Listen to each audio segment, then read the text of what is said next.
So good morning and welcome to Breaking Dawn this morning from the beautiful island of Antigua. We are the Siboney Beach Resort, and today is the, second day here, Carnival Tuesday. Yesterday we were out for the Carnival Monday, it looked like our Monday wear vibes yesterday, just as in Trinidad and Tobago. But it did come out late though, like minutes of 6 in the evening. And I would imagine that some of these bands went till probably 10, 11 o'clock last night. And then they're going to be back out today. What time they're going to be back out today, I really don't know. That's the thing with Antigua Carnival, boy. Antigua Carnival is run later than Trinidad, right? Trinidad, we have we have our things set. So like, I was explaining yesterday, I said, look, we come out, we do Juve all around 10 o'clock so in the morning. You see people kind of heading in and that kind of thing from the Juve. And then all around lunchtime, anywhere between 12 and 1, you see everybody kind of heading to their band that they're playing mass with, right? And then they'll have lunch and so on and so forth. Well, at least in the band that I play in Spirit, that is the regular state of affairs. So you go and you meet Spirit and you have the all-inclusive food options, and you go and you eat and you think, and then they pull out. And when they pull out, they make a little wrongs. They come back in by all 6 o'clock. You're back inside. That is Carnival Monday. 6 o'clock in Antigua on a Monday, they're now coming out. So that's a whole different vibration. And then you have Carnival Tuesday where you're out early because you want to get the whole day, the whole Tuesday. So, and you go until last lap, right? And of course, everything ends at midnight. Just as it does in Trinidad and Tobago, it does in Antigua. All right, but they move later. All right, so we're gonna be out in the tongue by side of the road, where we were last year. Side of the road, of course, is a little setup on the side of the road where they have food, drinks, everything, and they take in the mass and things as the bands pass along the route. All right, so we're gonna be in the side of the road later. All right. This morning, I do not have any feature because I told Seth we would resume when I come back to Trinidad and Tobago, and that'll be next week. So Seth will be back in studio next week. But this morning, we have a pretty much open morning, so we're going to get to a few things that is happening in the news locally, globally, regionally with the carnivals. With the carnival taking place here in Antigua, and of course, crop over was yesterday, Kadumen Day. And as we prepare to do so, there was a few headlines that I saw, and I will go through. And then we're going to take a little break and go through take some calls, open up the phone lines. We're going to get more or less a little more interactive this morning. I'm not sure if we are linking with our team in Barbados this morning. I think they're flying out of Barbados today. So I do not know if they're going to be on this morning to give us a recap of yesterday. But we will play that by ear because we didn't hear anything from them as of yesterday. So with all of that said, I see some very interesting headlines in the paper. And I'll start off with the stakeholders headline. You have that one? All right, put that one up for me now. I saw that the CSO, the Central Statistical Office, had put out some numbers of employment that dropped by about 6,000 jobs.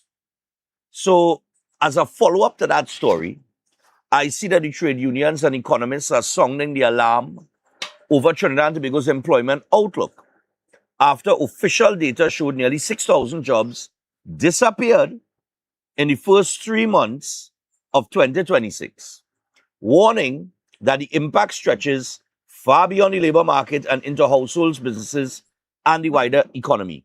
The latest labor force survey published by the CSO showed employment fell from 569,900 people in the fourth quarter of 2025 to 564,000 in the first quarter of 2026, which was a decline of about 5,900 jobs, or a 1% decline. Now, the figures come months after Prime Minister Kamla Prasad Bisesa announced that more than 1,500 jobs had been created since the administration took office 16 months earlier. All right? Now, the CSO reported, quote, in quarter 1, 2026, the estimated average number of persons with jobs for all sectors was 564,000 compared to the fourth quarter of 2025. The overall employment across all industries decreased by 1%. All right, so, and well, of course, Seamen and Waterfront Workers Trade Union President and NATOC General Secretary Michael Anisette said the figures should concern every citizen. Okay. So I'm looking at these figures. And the math's not mathsing. Right? Now, if we go in by the CSO figures, which the CSO, I have never referred to CSO figures in the past because I do not know how they gather their data. I do not know how accurate their data has ever been. And I think I have complained about the accuracy of the CSO sometime in the past as well. Right? So I don't know the formula they use. I don't know the statistics they're working with. I don't know how up-to-date those statistics are, but they're saying in the first 3 months of 2026, January, February, March. We are in July. Okay. So I would have to presume that their data, well, it's obvious that the data they're working with is up to March 2026. Okay, fine, no problem. But here's why I'm saying the math's not mathsing. Last year, we saw some sweeping moves as it relates to CPEP and URP, Forestry Division, and a couple other divisions, where they found that you had thousands of people who were employed, right, that was getting money, but they weren't doing no work. So you had ghost workers then, right? So all I'm asking is this. If you had X amount of thousands, I can't put a figure to it, but let's say you had X amount of thousands of people registered as employed in these programs, right? I'm only asking a question here. So they're employed in these programs. The programs are shut down, leaving a lot of people who were not really employed, but just collecting a check, right? But registered as being employed. So a lot of them went to, a lot of the ghosts. But on the flip side of that, the Prime Minister said that more than 15,000 jobs had been created since the administration took office. Right? And this was saying the math's not mathsing. So, if you took up office, well, I checked from October, like I told you all, okay? Because for me, the government does not start to function until they present an appropriation bill, otherwise known as a budget. That didn't happen until October, November. Right? And during the period of time, April to the budget, they would have been running on PNM fiscal year allocations for 24 to 25, which would take you October to October, right? October 2024 to October 2025. During that period of time that they would have won the election, you would have been appointing your boards and, sweeping changes would have been in play. Some people may have been hired and some people would have been fired. Okay? This is par for the course in any changeover of government. So I'm trying to figure out the original numbers that existed before we sound an alarm here. I just want the CEO, sorry, not the CEO, the CSO, to kind of break it down now, because I do have the official report from a couple days ago. I should have gone and get that. But nevertheless, I'm working with the figures from this report here and the sounding of the alarm. But before we sound the alarm, in terms of the credibility of the numbers that the CSO have, and I'm saying credibility in terms of, were all of these people that worked in CPEP and URP or were registered to be working there, or all these ghost workers now, did they make up part of that official list of persons that are employed? Were those numbers in that 569,900 figure? Because obviously those numbers would have been, they would have hold no water because it didn't exist. And if the government, according to the Prime Minister, created 15,000 jobs since taking up office, and that happened at the end of 2025, going into the last quarter of 2025, then we're supposed to have an increase in employment rather than a decline of 5,900 jobs. I mean, this is how I work in the maths in my head. So I'm trying to figure out, a way for the maths to maths, and I cannot figure it out. Right? I cannot figure out these numbers based on everything that is being thrown around. 15,000 jobs created, but they're saying 5,900 less jobs. Is it that through the CPEP and the URP, you had more than 15,000 people that were out, that you flushed out the system? We need an exact figure on that. How many people did you purge from the system through shutting it down? People that was collecting money under false pretense. What was that figure? 5,000, 6,000, 10,000, 20,000? According to the PNM, it's 50,000. I don't know, right? We have all kind of numbers just being thrown around. How many people were there? Because I had to take that amount of people and then just oppose it to that 15,000 jobs that the Prime Minister is saying was created, or more than 15,000, and then the maths had to work out somehow. So I kind of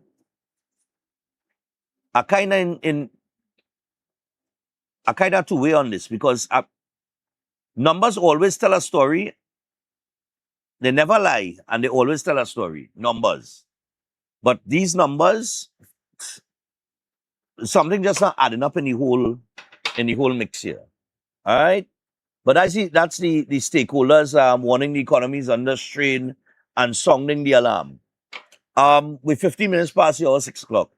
I also see here that a security blanket. The Prime Minister says that the government is setting up 30 joint army police posts across Trinidad and Tobago over the next 4 months as part of an anti-crime drive. Right? I think we have a video clip on that, courtesy TTT. What did I label it? Police post or something, so? That would be the easiest way to live. Police post? Yeah, just run me that report, courtesy TTT.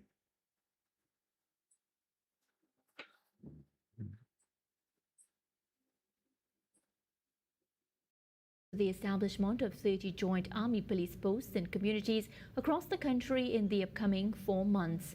In a social media post, the Prime Minister explained that the joint army police posts will provide a sense of comfort and help communities regain the use of their public spaces, where she said for many years communities requested initiatives like these. Prime Minister Stephan Reis revealed 24 proposed locations, with 6 more to be determined. Some of the proposed locations are Taruba Flyover, Grand Bazaar Interchange, Kuva Interchange, Kelly Village, Carney, Etihad Grounds, Tunapuna, Ikakas Junction, Lady Young Road near the walkover, and the junction of Tamina Road and Komoto Road. Mrs. Prasad Bisesa encouraged NGOs, business chambers, community groups and councils to adopt and support these posts and work with the security services. All right.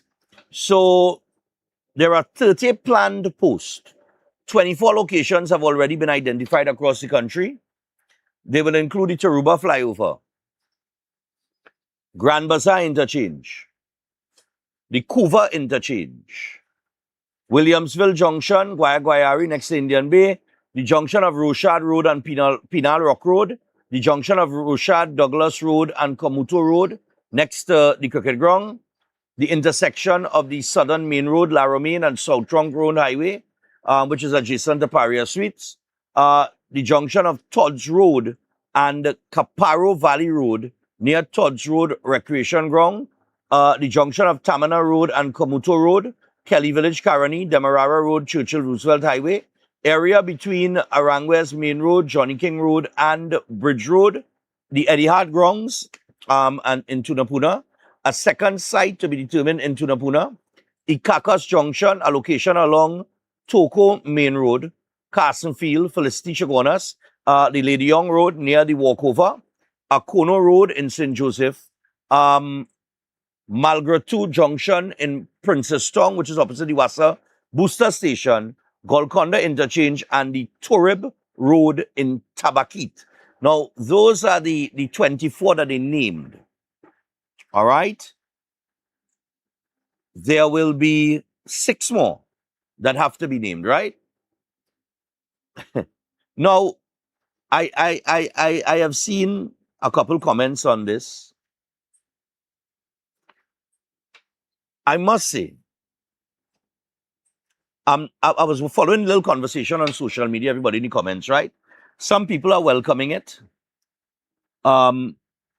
saying that, you know, it was an initiative that I think was implemented sometime in the past, and that person thought that it was more or less successful. Then there have been comments of, you know, this is not going to work. This is going to fight crime. We're in a different era. Things like that, right? So I'm saying, I am not sure what impact this will have on the crime situation. I can't, because it hasn't been implemented yet. I do not know what the capability of the police post will be, what it would be outfitted with. I do have the specifics. All they say is that 30 army police posts will be established across the country. So I am saying implementation, and then we will see what results we get from it. Okay? So I'm not going to be heavily critical of it, but I do understand the people who might be saying, well, you know, I'm not too sure, but visibility in crime fighting is extremely important. So I guess that is the concept behind it, is that visibility part of fighting crime. But the all in all, when we're talking about crime, whether or not you're going to be effective in fighting crime comes down to your detection rate. So you have to be able to detect, and to be able to do that, you have to have a proper fingerprint system, a proper DNA system. You know, you have to apply the science and the technology and all these things that exist today, so that when investigators go into a crime scene, you know, they have the necessary tools at their disposal to detect, which would lead to an arrest. And then that arrest now has to lead to consequences, to actions, which of course has to go through a judiciary that runs on time. Okay? So there are many different elements, or there's a whole connection between all of these different elements that make up the crime fighting apparatus. 30 police posts, we will see. Interesting to note though, right? I had a laugh yesterday. Because remember the Prime Minister say, when she didn't show up to the Emancipation Support Committee, she said, well, all didn't get a chance to move it, wherever, right? Sometimes you're damned if you do and you're damned if you don't. Yesterday, I was going through social media. And you just know when people run out of argument. You know what I identify in the 24 areas? Chris, they say only 2. Now, I'm looking for the second one, eh? I see it one here. And that one would be the, let me see. That one would have been the Lady Young Road, right? Near the walkover, where they put in a police post, right? So, what are these trolls now? They put up a map of Trinidad, the electoral map, where the whole map yellow, and then you have the little splash of red, right? And they say, so they bring in 30 police posts, but they only announce 2 in PNM areas. Right? And that's a bad thing.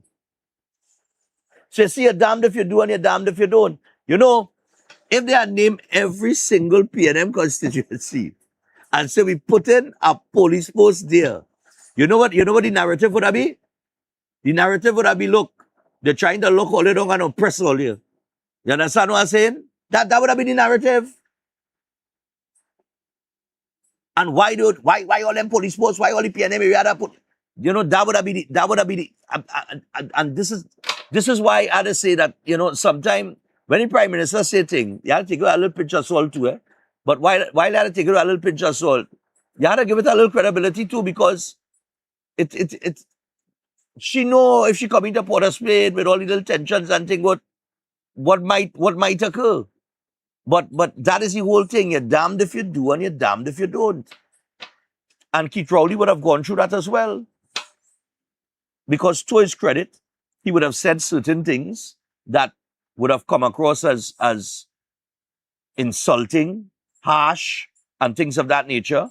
But unfortunately, the truth is a hard pill to swallow and can only come across harsh to people who deny it. You know what I mean? And I don't like him.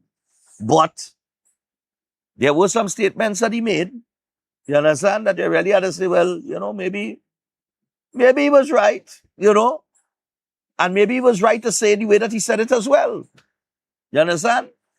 And it takes a lot from me to say that. You understand what I'm saying? About that guy. Colin, I don't like he at all. Right? But I was just looking at that and I was like, you're really damned if you do, you're damned if you don't. Right? So it's as, what the narrative is like if they're trying to secure all the UNC areas and leave the PNM ones in chaos there.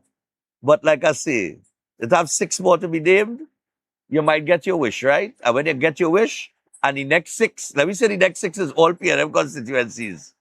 I'll wait till I hear what the narrative will be. Then you have, put up the SOE headline for me. I saw this one yesterday. So SOE, a weapon against citizens. Beckel says the government is targeting dissent. Now, remember yesterday I told you all, since the election, they have this narrative that they keep pushing. They've taken away your freedom and your rights. Your freedom of speech. They're taking away your constitutional rights. They're unleashing terror into the society. Remember I tell all that is their narrative. So here she comes. SOE is a weapon against citizens. Which citizens? Which citizens? The other day they make noise about preventive detention orders, right? Because 2 affluent people were held and put under those orders.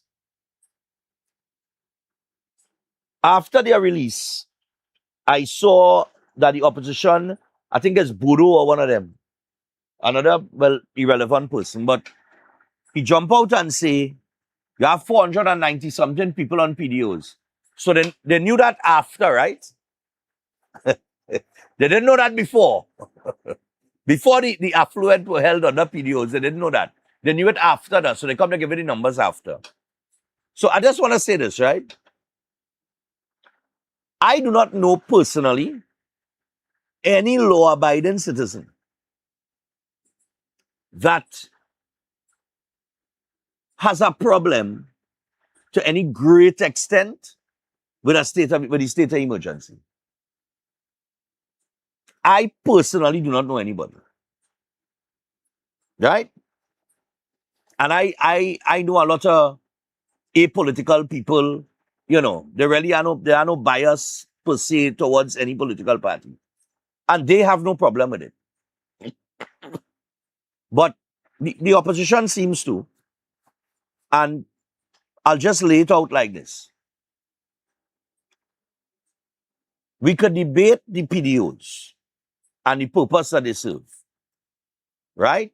The PDO, and this is for my boy Unity, it doesn't take away any powers to the DPP. They still have to go to the DPP to charge. But the PDO gives them an extended period of time to gather that evidence then in order to be able to go to the DPP and get a charge. Right? So it just gives them the extended period of time.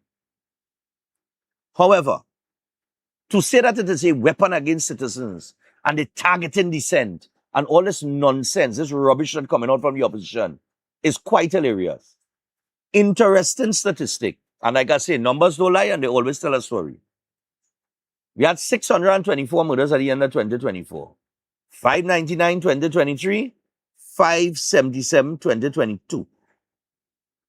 That was the last 3 years of the PNM. We've had 2 state of emergencies under this administration. The first one saw us cut the murder rate in half. So it went from 624 to 3 something. I think we are 235 right now. And I only calling that figure because our PNM, I was looking at one of them PNM people and them on social media. This clown, the one they call Pierce Robertson. He put up a whole post about 235 murders. The UNC government has failed. Crime is out of control. You could imagine that? You could imagine that? But nevertheless, 235. No problem.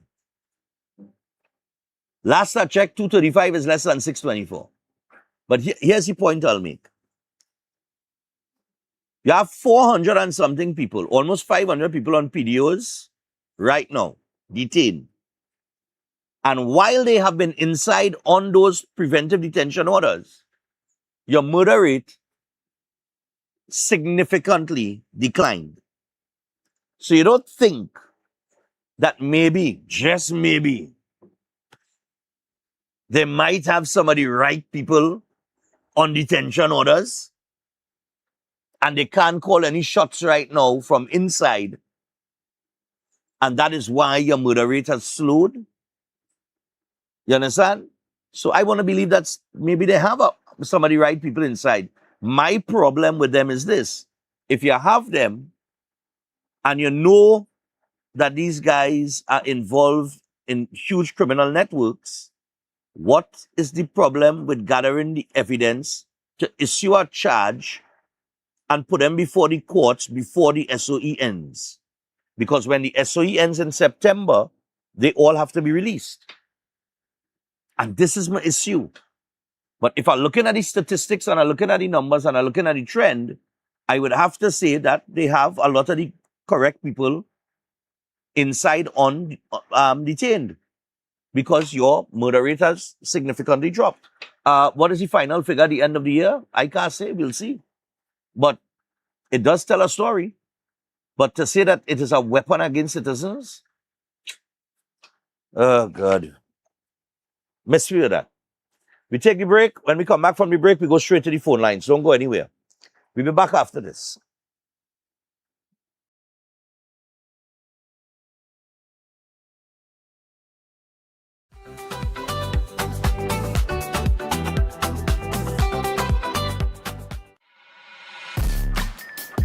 Every day, we're expected to show up for each other, for ourselves. What people don't see is everything that keeps us going. Because staying in the game isn't about one big moment. It's about showing up again and again and again.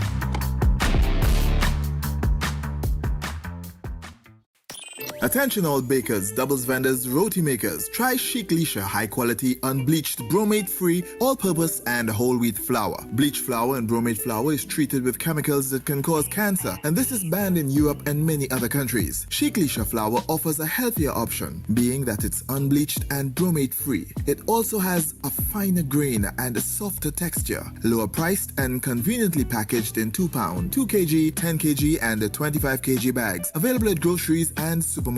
For wholesale and retail prices, contact Chic Lisha Limited at 665-3336 or 480-8715 or visit them at Warrenville, Canupia. Chic Lisha Limited. Quality you can trust. Every day at the castle, long before we open our doors, our work begins. Our famous seasonings are mixed in advance. We select our fresh chicken parts and prep our delicious sides. Then we fire up the fryers and rotisserie oven. Everything is made with tasty local herbs, spices, and the same long-loved recipe since 1968. So, when you come in, remember that we uphold our culture and our taste just for you. We are your Royal Castle.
Optical, we care for your vision with everything from stylish frames, contact lenses, and sunglasses, starting at just $595 to advanced eye care services. We also diagnose and manage conditions like glaucoma and cataracts with our in-house ophthalmologist. Additional services include OCT, VFT, and cataract surgeries. Visit us at San Fernando, Chaguanas, or Rio Claro. If you want to be a better chef at home or advance your professional career, Chef Shiraz Culinary Academy is the best place to be. some of the courses that we offer here at the Academy: Creative National Cuisine 1 and 2, Baking and Pastry 1 and 2, Kids Summer Cooking Classes, one-day classes at the workshop. We have Asian cooking classes and certificate in culinary arts, food lovers and professionals. Start your culinary journey today with us at the Chef Shiraz Culinary Academy.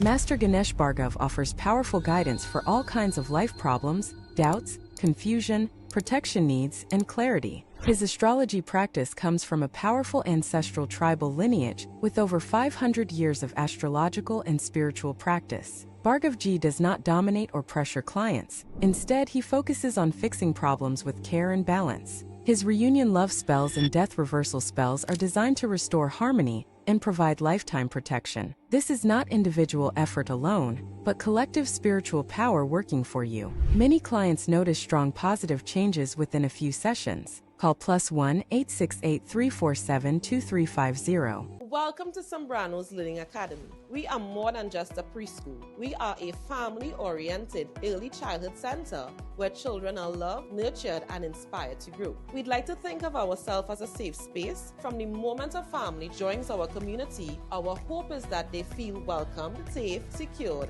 and truly at home. By cultivating positive partnership, education becomes a journey best traveled together. We understand that every child is unique with their own strengths, interests, personality, and learning styles. That is why we believe every child has potential, and our role is to nurture their curiosity, confidence, independence, and love of learning so that they can thrive both in school and life. Using meaningful experiences, hands-on explorations, and proven educational practices, we create and develop a genuine love for learning. Our goal is to help children become confident, capable, independent learners who are prepared for an ever-changing world.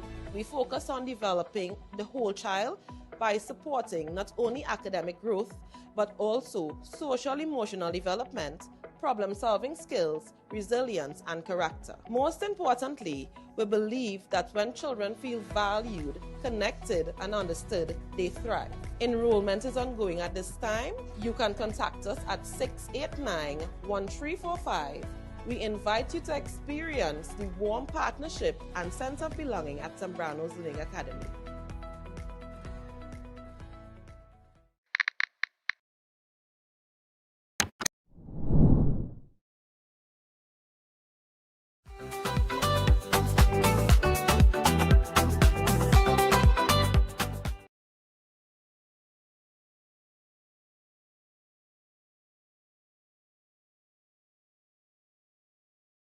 Yeah. So we're back. All right. Let me go straight to the phone line. Get your thoughts on a couple of things that are taking place in Trinidad and Tobago. You could share your thoughts on, how you feel about these 30 joint army police posts. You could also share your thoughts on, oh God, what was the other thing? The stakeholders sounding the alarm on the economy and the job losses and things like that, and all the drama and all the bacchanal that we like to talk about. So it's open. I want to get to something in the. Oh, here he comes, right on time. You don't miss, Yeah, morning. Yeah, morning, man. I agree with you 100% that any national security initiative, they really sometimes have to hope for the best.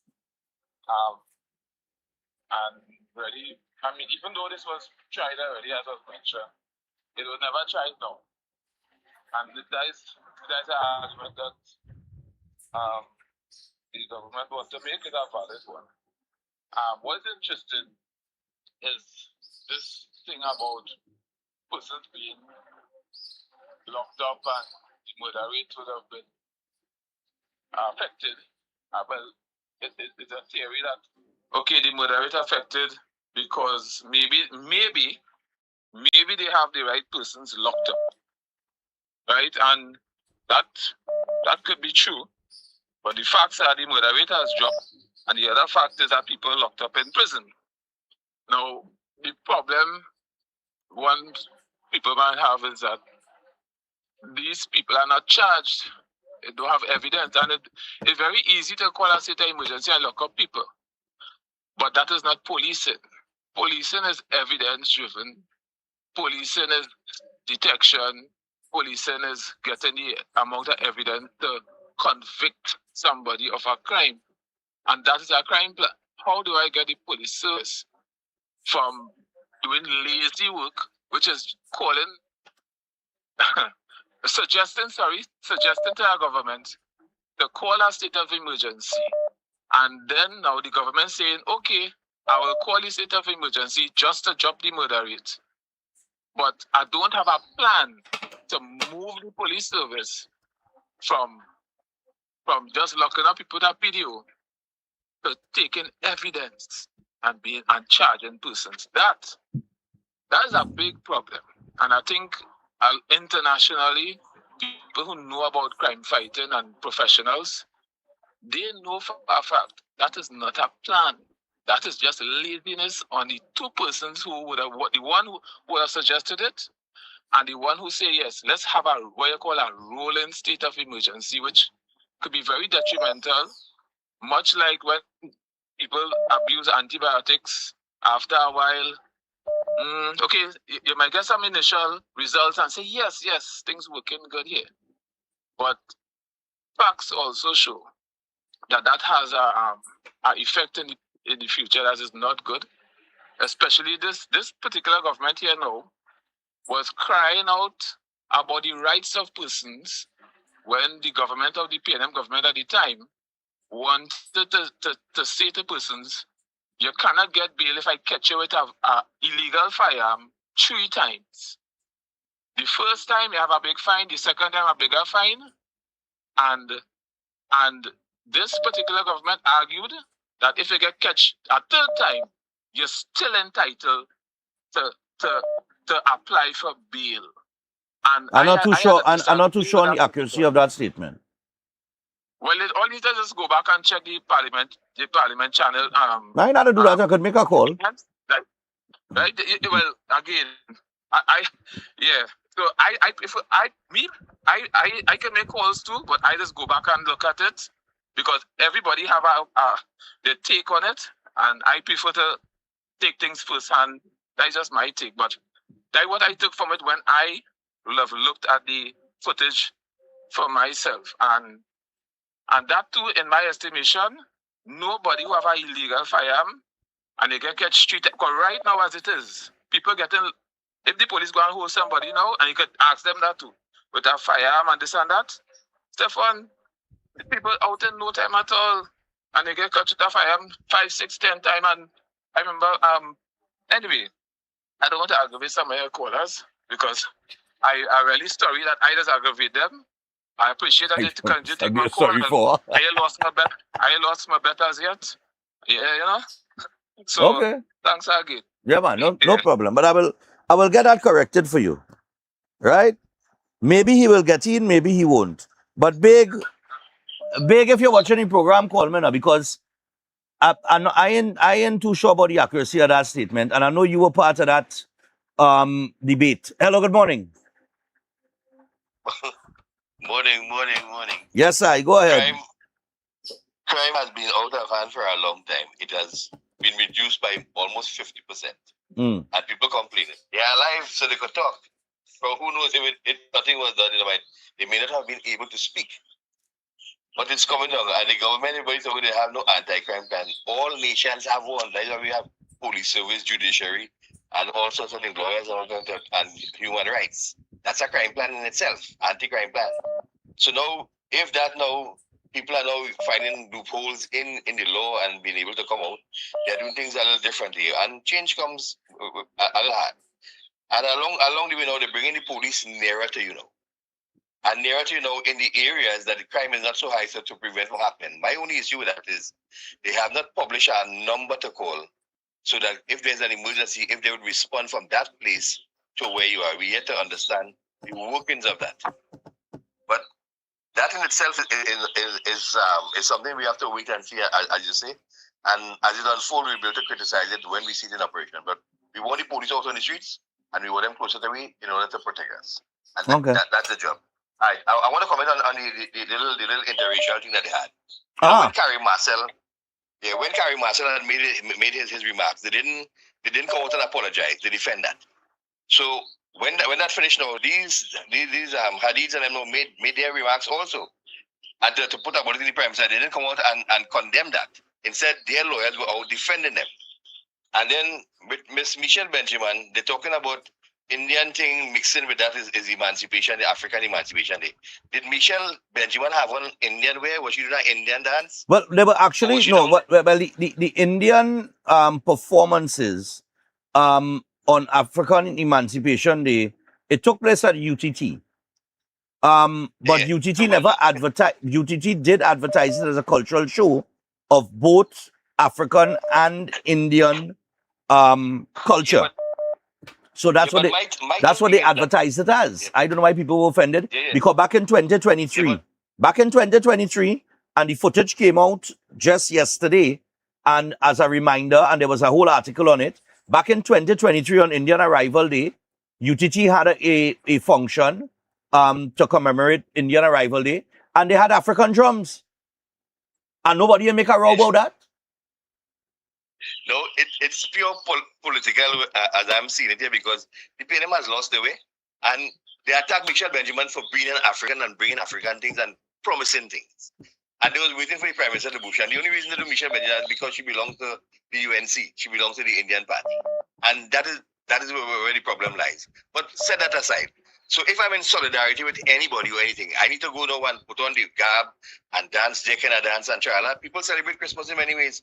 We have Parang, we have Chutney, we have people by the sea, we have people in church praying. They are religious people. So we celebrate how we want. And when we in solidarity with you, should we now go and change with hairstyle, with clothes, change with name, in order to say we in solidarity? And then they have been emancipated for a long time. What did they do with their emancipation? All they're doing is complaining. And as one Prime Minister said, same Prime Minister, Dr. Rowley, we have to come out of the gimme syndrome. So it's time for me to change. But this already there as far as I'm concerned. And we need to move on now to security of the nation and building money. And these big shots, as they say now, they are now under investigation. So they have to send on people. Right. They're now exposing the corruption I'm getting. So I'm talking too long. I'm not good. Yeah, no problem. Yeah, let me tell you something. It is asinine to even suggest, they just talk all kind of thing about unity and this, that, and the other. But it is asinine to be talking that, and then all of a sudden you want to separate the cultures.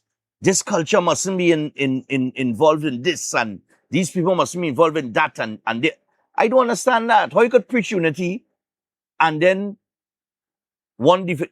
I look, boy, you see me? Them in confusing me now. Morning. Pleasant good morning. Yeah. I'm not in agreement with our crime plan. Okay. For the simple reason,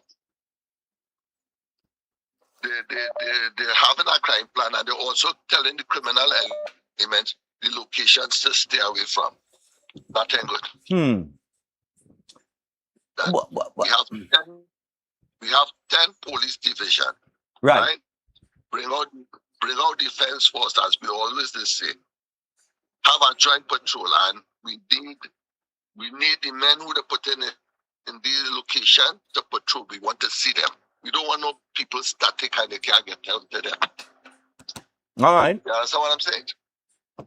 But all right. I'm not in agreement with that, because they're telling the criminal they stay away from, because they know where the people will be. You have a pleasant morning, Stephan. All right, man, no problem.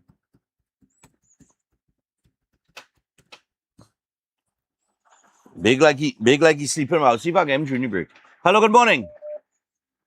Good morning, Stephan. Good morning.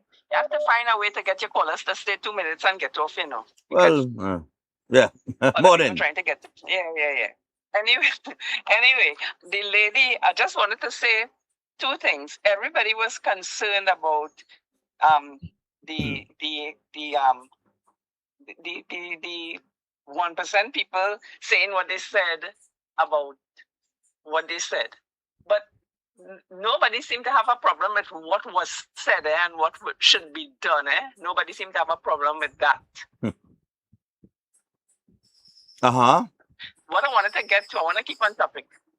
The lady who was shouting at Miss Benjamin, saying that they will never forget, and they promise food, but they're starving. What part of that lady look like she's starving? Okay, I got it. All right, no problem. Lord Father. Yeah, morning. Yes, good morning. Yeah, what's going on? Go take you off the screen, Chris. We've seen enough of she. Yeah, morning. Go ahead. Hello? Oh God, mute man. I don't know how this man has managed to mute himself. But he's mute himself when he call in. Right, go ahead. I don't know why you just mute yourself. Go ahead.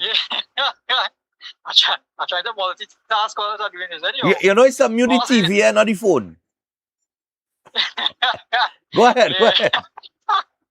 It is better they try and fail to try. I mean, you must try something. I mean, nobody had the absolute solution to this wipe crime off the face of the earth. You understand? They must try something. And then again, it's not the Prime Minister coming out and she alone not doing this, and I remember she'll be guided. Right. She'll be guided by persons who have expertise in the field, and they will tell her, well, Madam Prime Minister, such and such, and she know how to decide if that is the way to go. So it's better you try something, and well, if it work, well, at least you know you try it, because it are some people, damn if you do, damn if you don't, Well, it is what it is. You understand? And another message from Mr. Dark Cloud. He don't aggravate nobody, and he is just amazed us with his level of intelligence. I tried to enter the university when I want to tell my overqualified. All right, no problem. Chris, what we gonna do, boy? Morning. Morning, Stephan. I love my callers, I love everybody who messaged me and all kind of thing. A man messaged me this morning. He says so you can openly say that you don't like Rowley. Right? But if people bad talk, you have to check your political biases. Brother man, I could say I don't like Rowley. Rowley get voted out. How I gonna like Rowley? You like to get into office with email gate. You come and present email in parliament that never exists. You lie to get into office. You come through COVID-19 to force people that are coming to that, to force people into taking a vaccine. You lock down the whole place, threaten people's jobs, all kind of things. You understand? You call black people children hyenas. You understand what I'm telling you? When the little 11-year-old boy throat gets slit in a home invasion, they say, well, you want me to do bad knives? I could like it. I could state that. I have always said that. I have no favor for him. You understand what I'm saying? At least I'm transparent with it. I ain't coming to sit down here and pretend like I either like him or I don't like him. I just tell all this straight up. It's not no bias. It's the truth. That is me telling you the truth and being transparent. I never like him. Look now. Look, Jerry. Morning, go ahead. Yeah, go ahead. The man on the crowd. Go ahead. Tell us something. In this life, no matter if you're a long even star, and the things that people might be doing or saying,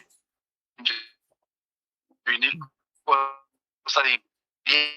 they get vexed or that anger or they want to wash out back with something that's at least they're doing, that you are doing it. Consent line. You always let anybody get you on truth. That's how people is. There's police posts on them to certain location. It's not a bad thing, right? Now, it have the mobile police posts and it have police posts. Now in David, you know it have a police post which operates as a station. Yeah. Now, these things that really happen today or tomorrow is like you're going to put a mobile post and you put it down here and put it down there. Some people will like this, some people will not like it. But you can't put a police in every crime spot or every crime scene, right? People have to be mindful too. At the end of the day, when people see police and the presence of police, they will always shape up themselves in an order. What they need to do and all to it, have some police officers, as I saw in the internet there, when a police officer was stopped by a police officer in Shogunas, and the attitude of that police officer that pulled across this police officer, it was stink. It was really, really stink, because by the end of the day, if the person identifies and say, okay, here we're going on, I am Constable Mohammed 13047 attached to the Shogunas police station or whatever station it is, you're supposed to understand, well, here we're going on, this man is a police officer. He telling him, man, if he's stupid or not, no, they have a way to talk to people too. And the same thing as civilian. Now the police come to you and roughing you up. But you will get evidence from the people when police come in to rough you up and abuse you in a certain way. So there's also people that stand up for their rights too. Right? Yeah. And with Kamala and Rowley and everybody, you'll find everybody divided into they like this. Now, a person can like you and then a person can love you. By the end of the day, they say it to themselves, they have mind, they have heart for this person, right? But it's too much nastiness they're saying about the Prime Minister. But what is it? Okay, but what is it? My point is, I could identify right? I could identify legitimate reasons as to why I could make a statement and say, oh, no, I never liked Rowley, but I could say, well, I get Jackie Jacket and Jimmy Jimbo. That's some statements that he made that maybe needed to be said, right? The manner in which he said it might have come across as harsh, but maybe you needed to say it that way for people to hear you and understand. Maybe you needed to match some toes. I could admit that maybe he might have been right in making those statements, and maybe even the way that he made it at times, he might have been correct. But I could still say, and all I'm saying is, I could admit that even though I never really favored him. I don't like him as a person, like me. Okay. If you want to attack the PM, the current PM, what is the basis of your attack? That she cut out CPEP and URP because it had corruption going on inside of it? What is the basis of it? Tell me where's the basis. Well, actually, as what you're saying, I just remember that corruption thing started from way back, not now. Yep, yeah, no. I ain't talking about the corruption. I'm saying, give me the basis of it. You're vexed because why? She had the country under a state of emergency and murders gone down. Yeah. Where you vexed? What I'm trying to understand now. Like the hate and the vitriol and all these kind of things. Why? I could legitimately state, and I could probably call 10 or 15 other reasons. Legitimate reasons based on actions, shutting down Petrotrin. You understand? Which only added to the foreign exchange problem that we have still in Trinidad and Tobago and we have not recovered from. Correct. And now you have this administration coming trying to get it back up and running, right? You shut down Petrotrin under the claim that it was losing money. I could name all of these legitimate reasons for me not to like it. But this is it. But where's your reason right now, currently? What has she done to them? Tell me. Well, I would really like somebody. I would really like somebody to tell me. This is it. But anyhow, let me put it in this context. You could lead a horse to drink water, but you can't let them drink it. Stephan, have a blessed one. Man. Live your life out there when you could and have fun, brother, because the day for you, tomorrow for somebody else. But of course. Have a blessed day, brother. Have a blessed day. Well, that's what I'm saying. So, I want to make it clear what I'm saying, eh? I'm making it very, very clear what I'm saying, eh? I ain't saying nothing by guess this morning, eh? All you know me, I very point blank, and I will say it or I see it, right? And I've been saying to you, look, this one, the mayor in Diego Martin, you know, we're not trying to change the Wi-Fi here. No, it thinging. It want to give me a problem. But let's try, all of that's not, let me just change this network, right? That's not, eh? Right, good. We connected on a faster network now. But we preparing to go to the break. I going through social media. This next one, the mayor down in Diego Martin, she complaining about the condition of the roads down in Diego Martin, calling on Jolene John to come and fix the road and talking about the funding was cut. Your funding was cut? You making that claim for the longest while. You understand what I'm saying?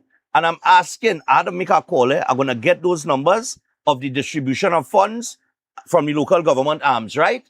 But she making a claim of how bad Diego Martin Road is. Anybody that live in Diego Martin, they know that piece of road that she talking about has always been in a deplorable state. Since Rohan Sinanan was Minister of Works, since her government was in power, those roads in Diego Martin, horrible.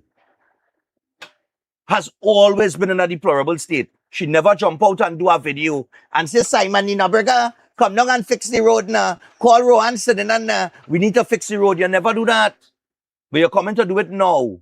Because why? You're looking for cheap political points with cheap political tricks. That's all it is. I ain't saying the road ain't had a fix, you know. And the people in Diego Martin shouldn't get a road fix, you know. I'm just saying that you're sensationalizing it now when the conditions in Diego Martin and those roads, and anybody who live in Diego Martin knows it. I been Diego Martin regularly. All them little back road and them all up by daybreak has always been in a horrible state. All when you're going down by the corporation office, that piece of road, all wrong by Massey and them right. That road always in a mess. And I could check countless others on the Diego Martin main road too. That has always been in a deplorable state. but you never jump out and went and filmed no video and all kind of thing. So it is all really on. You understand why I'm telling you? Talking about the corporation can't do it. We can't do it in the corporation. We don't have the funding. And Minister John, you had anybody who know Jolene John, they know Jolene John is a woman. She does get the work done. She's a workhorse. You understand what I'm telling you? If thing had a fix, Jolene go fix it. That's how she's operate. You understand? She don't rock back and in do work and in fix this and in fix that. And she'll probably, most likely, she will reach on in Diego Martin because I'm sure she will see the video and she will go down in Diego Martin and she will fix the road, right? But my point is, you down there, you never do that. And those are the conditions all the time. And I think it was even worse than that at a time too. So, I mean, wait is all early on. Wait is all on. Yes, your thing had to fix, but don't come to sensationalize now, not now. When you all were there, that is a Diego Martin run corporation from since whenever. Is all you in charge of that area? Is all you controlling them 3 seats for the longest while? So don't do like the road now bad.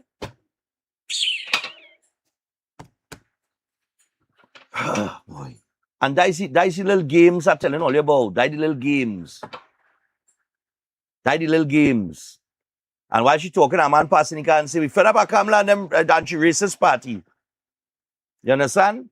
That's the kind of nonsense people talking. It's a good thing you have this program because I just talk it real and I just give all the real information and accurate information. Facts. 12 years, I never end up in the court yet. I did not buy court clothes. Nobody never sue me. They never take me to court. I never make no statement that was incorrect. And talking about statements and them being incorrect, are coming for Fauci and the media and everybody in the second hour. So I'll hold some strain because I have a dread point to make. And when I make my point, I go hear what all that say. Don't go anywhere. We come back after this.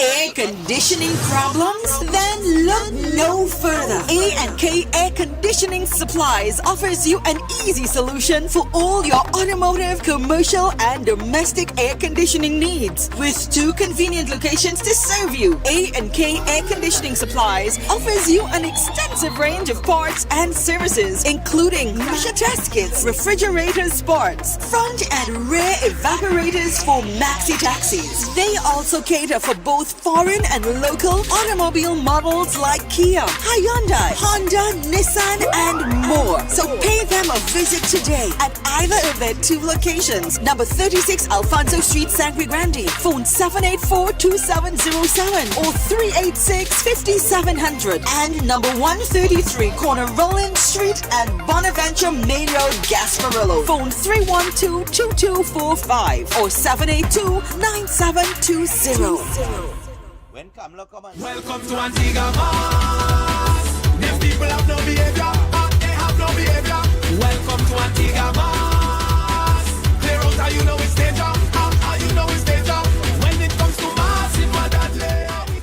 Are you tired of managing symptoms without understanding why your body is breaking down?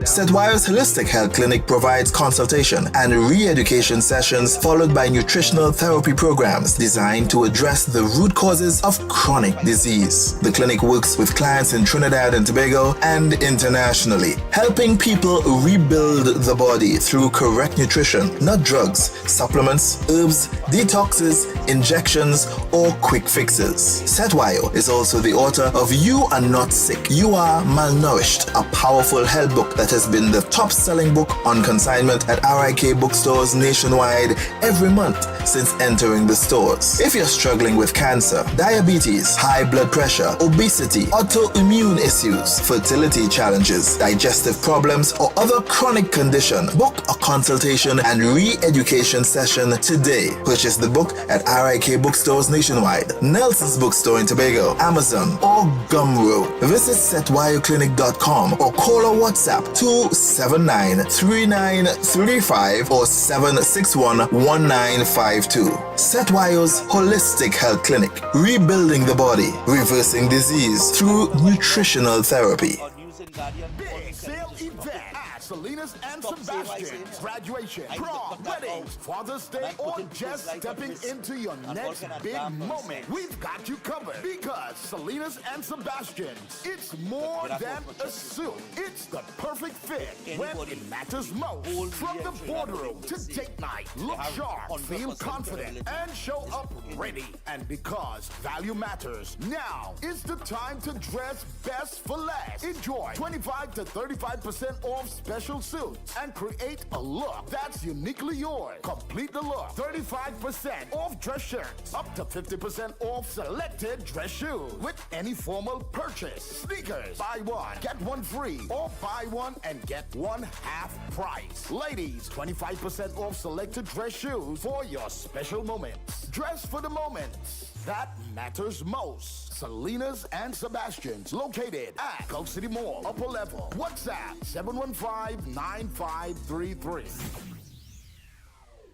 Welcome to Car City Trading, your #1 supply of brand new Korean auto parts. Come on down to lot number 78, Bamboo Settlement number 2, Valsane, between the hours of 8 a.m. and 5 p.m. Monday to Friday, and 8 a.m. to 2 p.m. on Saturday to get your Hyundai and Kia vehicular needs. Car City Trading has everything your vehicle needs, from a brand new head and blocks to engine parts, transmissions, suspension parts, body parts, electrical parts, braking system, AC system, even the smallest sensor, and much more. WhatsApp us today at 704-2246 or call us at 645-2603 and let us be your car parts solution. Be sure to find us on Facebook, Instagram, and TikTok, and look out for our monthly deals and promotions. Car City Trading, quality products at unbeatable prices. Are love problems, marriage issues, financial struggles, or business setbacks affecting your life? Pandit Tiwari is a trusted spiritual specialist helping people finding guidance, solutions, and peace. Whether you are facing relationship problems, family disputes, marriage difficulties, financial obstacles, or business challenges, Pandit Tiwari provides personalized spiritual assistance to help you move forward with confidence. Don't let problems control your future. Your solution could be just one call away. Call Pandit Tiwari today. Pandit Tiwari, your path to happiness, success, and peace. Concerned about the safety and security of your property? Then look no further. At Electromatic Gate Systems, they specialize in fabrication of gates, fencing, and much more. They also provide remote control access for sliding and swing gates and garage doors for residential, commercial, and industrial use. Have a design in mind? They can fabricate and motorize it into reality. Why choose them? They supply Italian-made motors backed by 10 years warranty, and you can ask about their lifetime warranty packages. Electromatic Gate Systems remains the sole authorized distributor for ProfoundNet throughout the Caribbean. Don't compromise your security. Contact them today at 333-GATE, that is 333-4283. Find them on Google, Facebook, Instagram, and TikTok, or visit their website at www.electromaticgates.com. Their team is standing by to assist.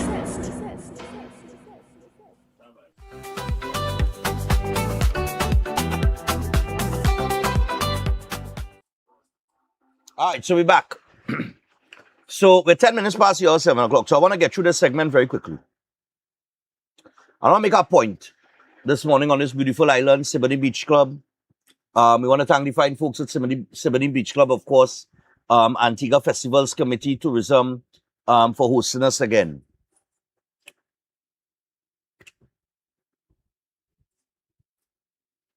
Over the last few days, Anthony Fauci went before a congressional hearing. The mainstream media, like the CNNs and the MSNBCs, and they don't seem to be covering it as they should. They're saying it don't matter. Well, to me, it matters. It matters because I know too many people that was injured by those vaccinations that took place during the COVID-19 pandemic. A young girl, a young, beautiful mother by the name of Alicia Sibaran was paralyzed from the neck down and eventually died after taking a Pfizer shot. She was forced into taking that shot by her employer because the government at the time was pushing that agenda. That if you don't take the shot, you can't work, and you can't this and you can't that. She needed to survive, she needed a salary, and she went and she took the shot, and it did not work out for her.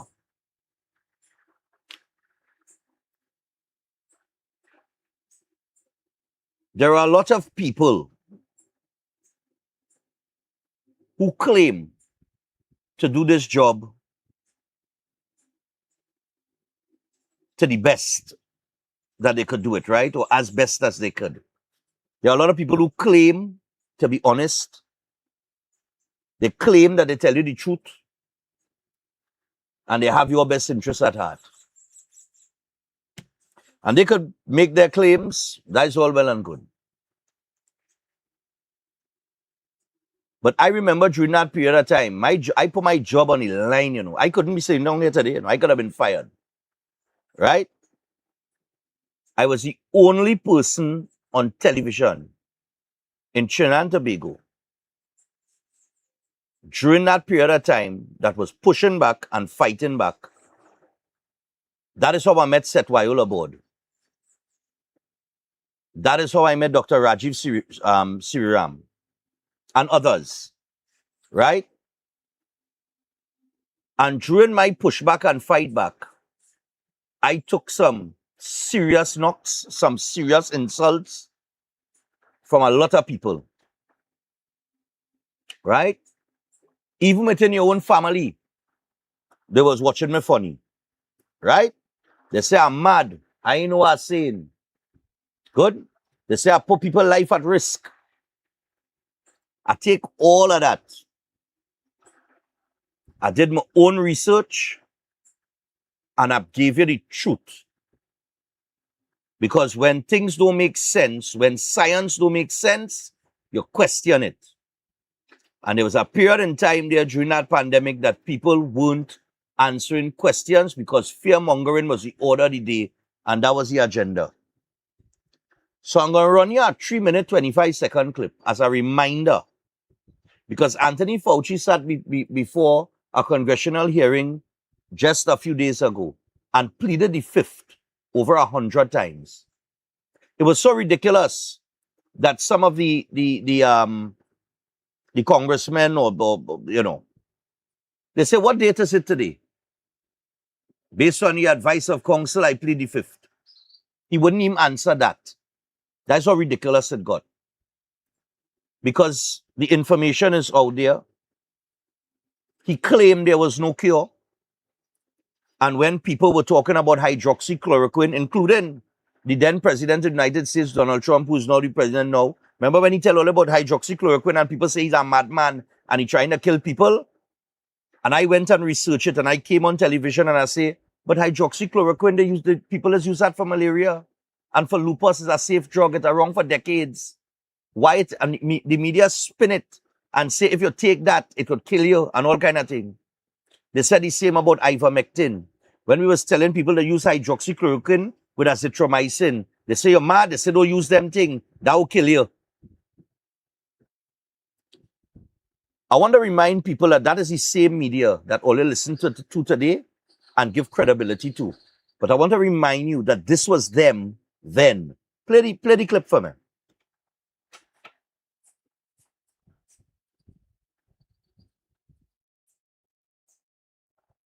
On Twitter, don't be afraid of COVID. Don't let it dominate your life. Don't let it dominate your life? In terms of responding to a comment like that, it's gross. It's okay to be afraid of COVID, and it's okay that it's dominating your life. Everyone should be afraid of COVID. You shall know the truth, and the truth shall set you free. I can't come in, Mom. It's because of this flu thing. We won't be free of this pandemic until we listen to the acknowledged truth. Listen to the scientists. Science is truth. You know, science is truth. What is the impact to public health when people are openly questioning the science? Now is the time to do what you're told. By not hearing the truth, by not listening to the scientists, they are prolonging how bad the economy will be. When I see somebody out in the world who's not wearing a mask, I instantly think you are a threat, or you are selfish, or you are a COVID denier, and you definitely haven't been vaccinated. You don't wear a mask. What does this have? Are you vaccinated? I am triple vaccinated. So why are you wearing a mask? Seek out the scientists and listen to their advice. Listen to scientists. Listen to the scientists. Trust the experts. We're going to trust science. We're going to trust the experts. Parents who say, well, I need to do my own research, makes you think of that cartoon I saw, the tombstone that said, I did my own research. Republicans are giving their voters license to believe whatever they want to believe. Heard somebody saying, listen to the scientists? Do that. Let's listen to the scientists. That phrase, do your own research, it's popping up a lot in conversations about coronavirus and about COVID vaccines. Doing your own research, it seems so innocent, but it can have serious consequences. Renee, what are the roots of this phrase? I feel like I used to hear it around QAnon craziness. Chase somebody over a mask. Chasing this lady over not wearing a damn mask. If some jerk exposed my mother to COVID because they didn't want to wear a mask, I would want to kill them. We can watch the experts, but we shouldn't be listening to Trump, a non-medical professional. Well, the answer is listen to Bill Gates. Bill's right around about a lot of things, and he's the steep learning curve in global health. And we're really seeing just how important it is to follow science. Yes, exactly. And we need to listen to scientists. The idea that people are questioning the science behind the vaccine. The science checks out. Even if you don't believe in the science, you think you're tough enough and you're healthy enough and you're young enough, the scientists were right all along. Eventually, the science catches up with you. Are we doing more harm than good by questioning the science behind J&J? Trust that vaccine. Trust the experts.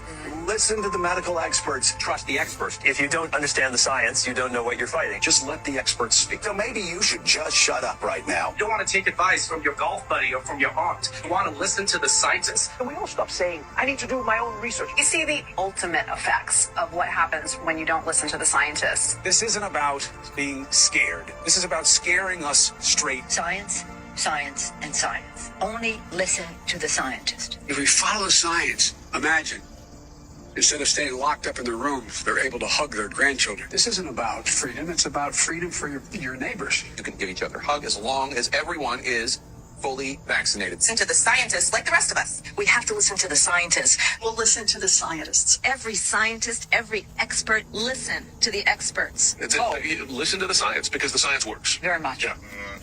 I think trust science. Listen to the science, man. Follow the scientists. Listen to the experts. Don't question anything. Those same people that told you that send you down the river to take a shot that could have paralyzed you, lead to heart problems, give you a stroke, kill you.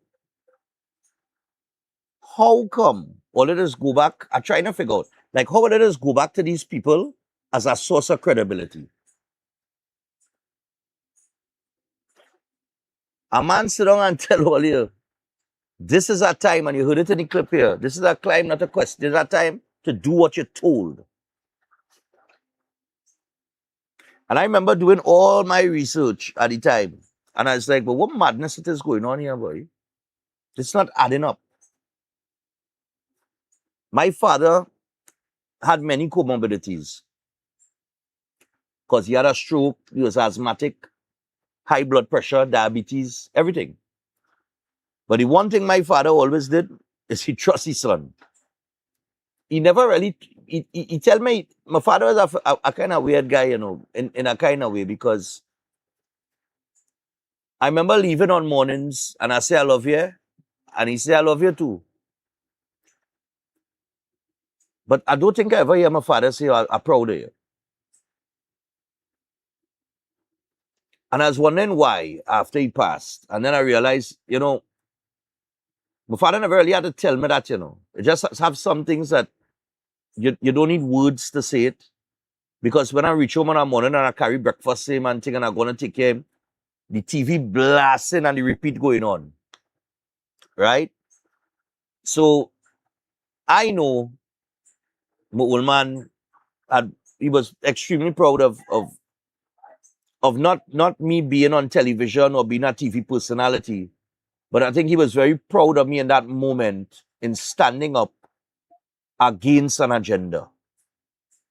You understand? And pushing back hard. Despite getting countless phone calls asking me to cease and desist. People didn't know that at the time. And I still push forward. I say, well, boy, if it reaches the point where they want to kill me, they go kill me. If I had dead, I go dead, right? Because I don't fear that. I don't fear death. I wonder about death and what has happened in the afterlife and things like that. But to say, well, I'm afraid to die, I've never been afraid to die. Because it's one of the things that guaranteed in life. So during that period, I real fight, boy. I real fight. I fight for people, you know? And I've been trying to figure out, how come these are the sources of credibility? How come these people could so easily snap their finger and get you to believe them again in terms of, anything else? So any subject matter, because people who try to push those narratives and agendas, they can't have no credibility in my book, Anybody that lies to me, when I say lie, like constantly lies, eventually you lose all credibility with me. All. Right? Especially when you're lying and you're putting my life in danger. You know what I mean? And they lied to you for some years. And they gave that little fella, they call Fauci, immense power to destroy people's lives. And here we are today, right?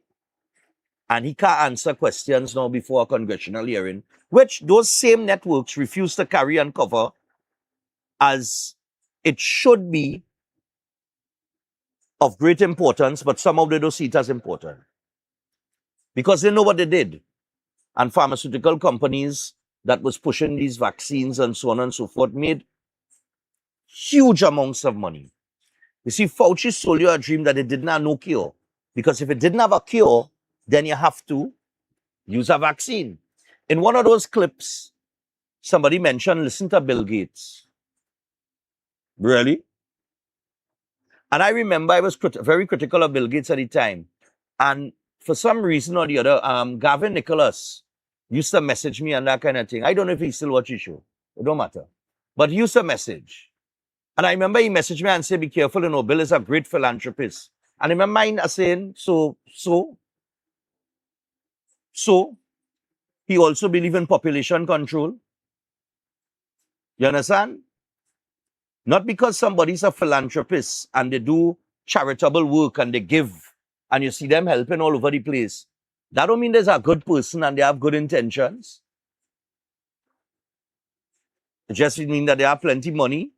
They could afford to do certain things that might paint them in a good light, but it don't define the character. You understand? So, when I think about these things and how easily people are tricked and manipulated, and then I think about the transatlantic trade, right? Because we were talking so much about Emancipation Day just recently and yesterday and all, with the whole race issue and thing in Trinidad and Tobago. When I think about the transatlantic trade, what was the transatlantic trade? Really and truly. In simple terms, if you break it down, the Europeans went to Africa, and when they went to Africa, they traded guns and rum and things like that to African leaders who, in turn, gave them people as slaves. And then they moved them across to the Americas and put them to work on plantations, picking cotton and producing sugar and tobacco and all these little things. And that went back over to Europe, those products, where the Europeans made products with it and so on and so forth. But those resources, the Europeans made their products with it. And then they went back to Africa with more guns and more rum and more things like that. And they bought more slaves and they sent them back over to and that's the transatlantic trade right here for over 300 years. That's it. Europe to Africa to the Americas, back to Europe to Africa to the Americas. But the African leaders had a choice. They didn't have to sell their people or trade their people, but they chose to do so. And I think back today, and all the discussions are taking place. And I was like, wow, how history has a way of really repeating itself over and over and over and over and over again. And how easily the human being is manipulated into believing whatever somebody decide to sell them. Right? I was just sitting and I was thinking on that, and I was thinking, does it make sense, Stephan, to come out here and do this job that you're doing when at the end of the day, whatever you say, whatever you do, whatever position you take, some people just will never learn. And that's fine. I don't expect everybody to agree with me or anything like that. That's not the purpose. But I'm just saying, what sort of impact will I achieve in the time that I have been in this job in terms of shaping society then? Or having a positive impact on society, whether from a mental perspective or whatever. What impact would I have really? Am I sitting here and just coming out in the morning and wasting my time? You know, sometimes it just make you think about these things now. And how the world is set. It's a hell of a thing to sit down and study. You know what I mean? Sometimes it has troubled me now. And then when I think back to those times in the pandemic and things like that, and I see Fauci pleading the fifth now and taking the easy way out and refusing to answer questions, and I think of fellas like the Alsing and Parasram and these fellas that sat there 10 o'clock every day coming on like clockwork to push science that didn't make sense down your throat.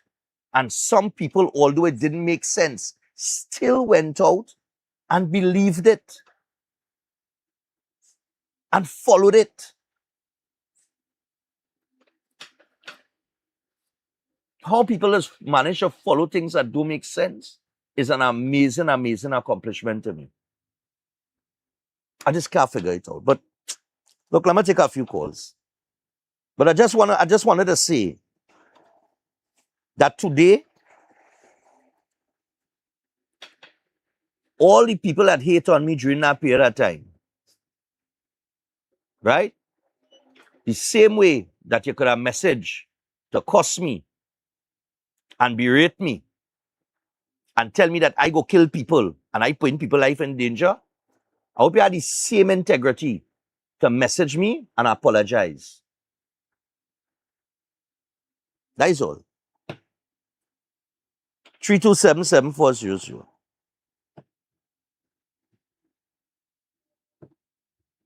Hello, morning. Morning. Go ahead. Cosa Nostra. Stephan, I just want to ask two things, Cosa Nostra, right? Boy, long time. Go ahead, man. Yeah. I want to define functional literacy, and I want to know if racism could carry a charge, just as obscene language. Boy, I can't say where that is concerned. If it could carry a charge. But you could put it out in the domain. Well, we could have a discussion on that, but look, you know, like I said yesterday, you're living in a multicultural society. You cannot expect that we're all going to get along. There are times that we won't. That's just par for the course. You know what I mean? You will have people of one ethnic group not liking people of another and vice versa. You understand? No, but at the end of the day, we had to hope that it's in a minority and we had to move forward as a majority and unify and come together. Stuff from obscene language is a charge. A petty charge, but yes, right? A charge. But this is what I'm saying. So, racism supposed to carry a charge also like obscene language because it's a deterrent. Well, okay. Right? And here what I want to say again before I go. In 91, 92, somewhere around the government do an educational survey, a public survey. Right? Yeah. And they come back 60-40. With 60% of the population is illiterate. So, Stephan, do your maths. Remember when you get all them shit talk? Hey. Don't say it like that, bro. Yeah. Right? Chop and talk. But you I understand apologize what to I that mean? audience. Yeah, go ahead. All right, Yeah. I apologize too much. No problem, man. No You problem. understand what I mean? All right, cool. From Yeah, that brother. time to now, the 60% must increase in illiteracy. Well, all right. So, because we want to make sense out here, you know, right? We Well, want to make sense. we would like to. Right? Because it's a positive way to go. Yeah, man. But all the best. I want to take up all the time. Yeah, no see. Oh, God. That one slip out of the man. The rum shop talk about them players. Morning. Yeah, boy, morning by Stephan Reis. Yeah, brother, go ahead. I want to find out first now by Bill Gates. He is supposed to be calling to the question by because you remember he was one of them at the forefront with Fauci, right? Who, Gates? Yeah, he was one of them in the forefront. Yeah, he and the head of the WHO and listen. Yeah. Listen. And Paris and Wari and Fauci are related because Paris make 120 something what do you call it by addition or changes in our witness statement.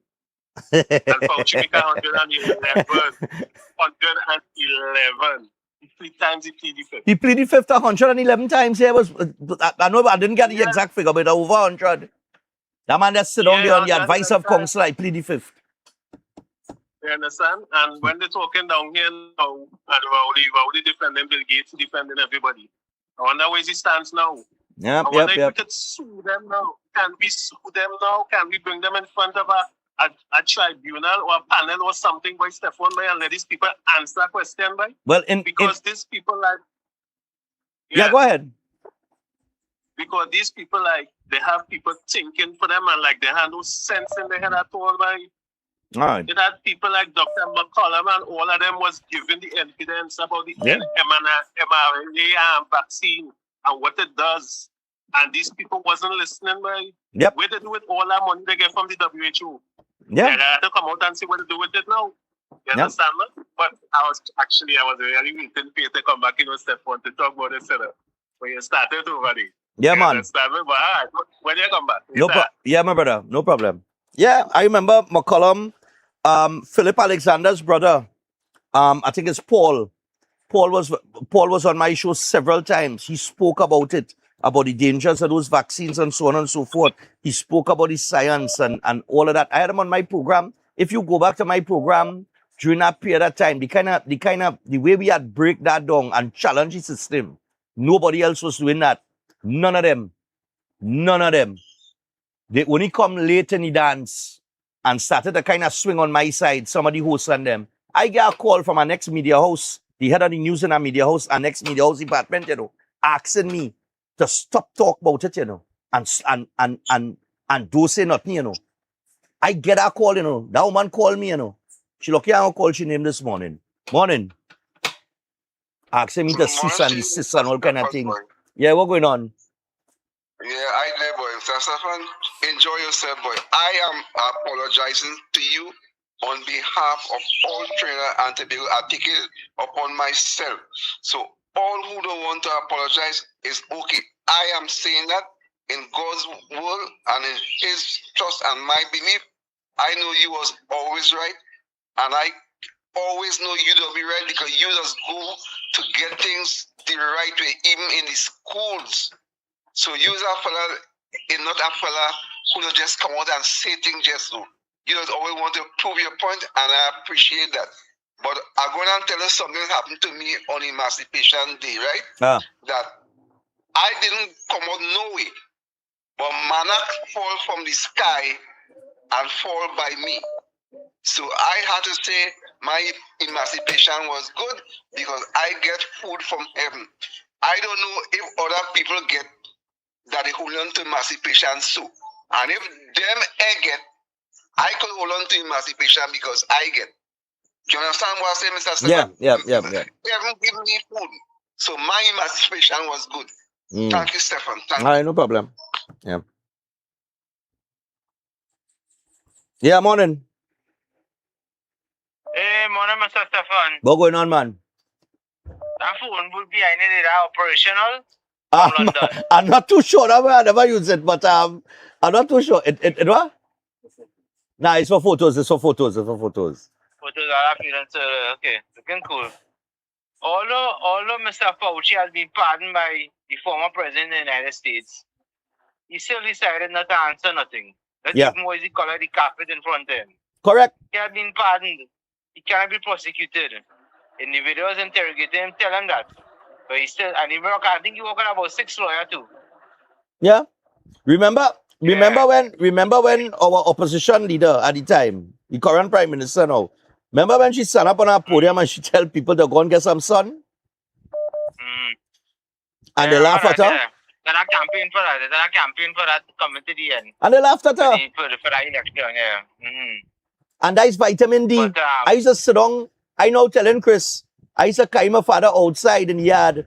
And me and you used to sit down there and just get some sun when the day come. All out in the open, all out in the pavement. And you know, people used to say, how you carry the man out there? I said, me now carry the man out there, want me to lock him in the closet? You understand what I'm telling you? I say, I'm not going to do that. And plus we live in a tropical climate, 32, 33 degrees Celsius. Exactly. And when COVID had hit, that's like going to have bad influenza circulating in America. And it's circulating during winter. People die from influenza, from cold, because obviously viruses will survive in an environment that is cold. That's why they put when they do an experiment, them viruses that be in our fridge. Yeah. You understand? Yeah, it's only obvious. Yeah. But for those who don't know, Mr. Fauci has been pardoned by Joe Biden. He cannot be prosecuted. He cannot be jailed. He cannot do anything for that time period on that. Yeah. But he still decides to plead the fifth on run sometimes. Amazing, eh? Yeah. Yeah, man. Amazing. Amazing. Morning. Stephan. Yeah. Oh no, you're bringing back some memories here. That was a terrible, dark time in our lives, that COVID period. Something I forgot because I talk so fast and get off because I want other people to call in. With regard to the emancipation thing and the woman who I mentioned that she do look like she's starving. Right?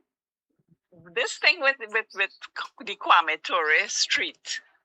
How come that is now being done? That was, and I have a problem with renaming things. Cheap tricks. That is all it is. Find some new street and name it after it. But today is the 4th of August. I have not seen one person with a head tie since the 1st. You notice that? No, but I in Antigua.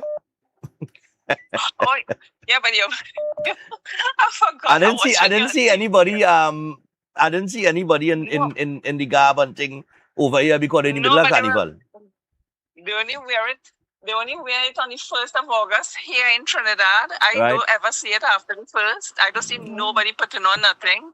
So what is the purpose? You're going out and you're buying all this sort of fabric and thing. Where do you think they get any fabric from? You have a store? Okay, I go on. Bye-bye. No problem. Lord Father, oh God. You were telling you. Why? Morning. I'll take about two more before I take the break. We going to Barbados? All right, we're going to Barbados. We're going to check in with Obi in a little bit. Hello, good morning. Morning, Mr. Stephan. Yeah, man, go ahead. The guy in Trinidad Estate concerning the water and thing, you tell me to send information for you. I did send it. Right. Must see something. Yeah, that's now. That's now, eh? Hold on. I'm trying to... Oh, God. I'm trying to find you. And yeah, I'll deal with it after. Yeah, so since 2015, I'll send some pages of it. Okay. I'll see if I can get an update. Yeah. All right. No problem, man. I had to check that number, that's now, eh? Before I take that call, let me just go back and check that, brother. There's be some time to go back and find the number, boy. And he just call, eh? Look, I go take our one else. Oh God, wait, hold on. If you're calling before, that's all your hand. Alright, let me just Oh God. I don't even know how to. Oh Lord, Father. All right. Yeah, morning.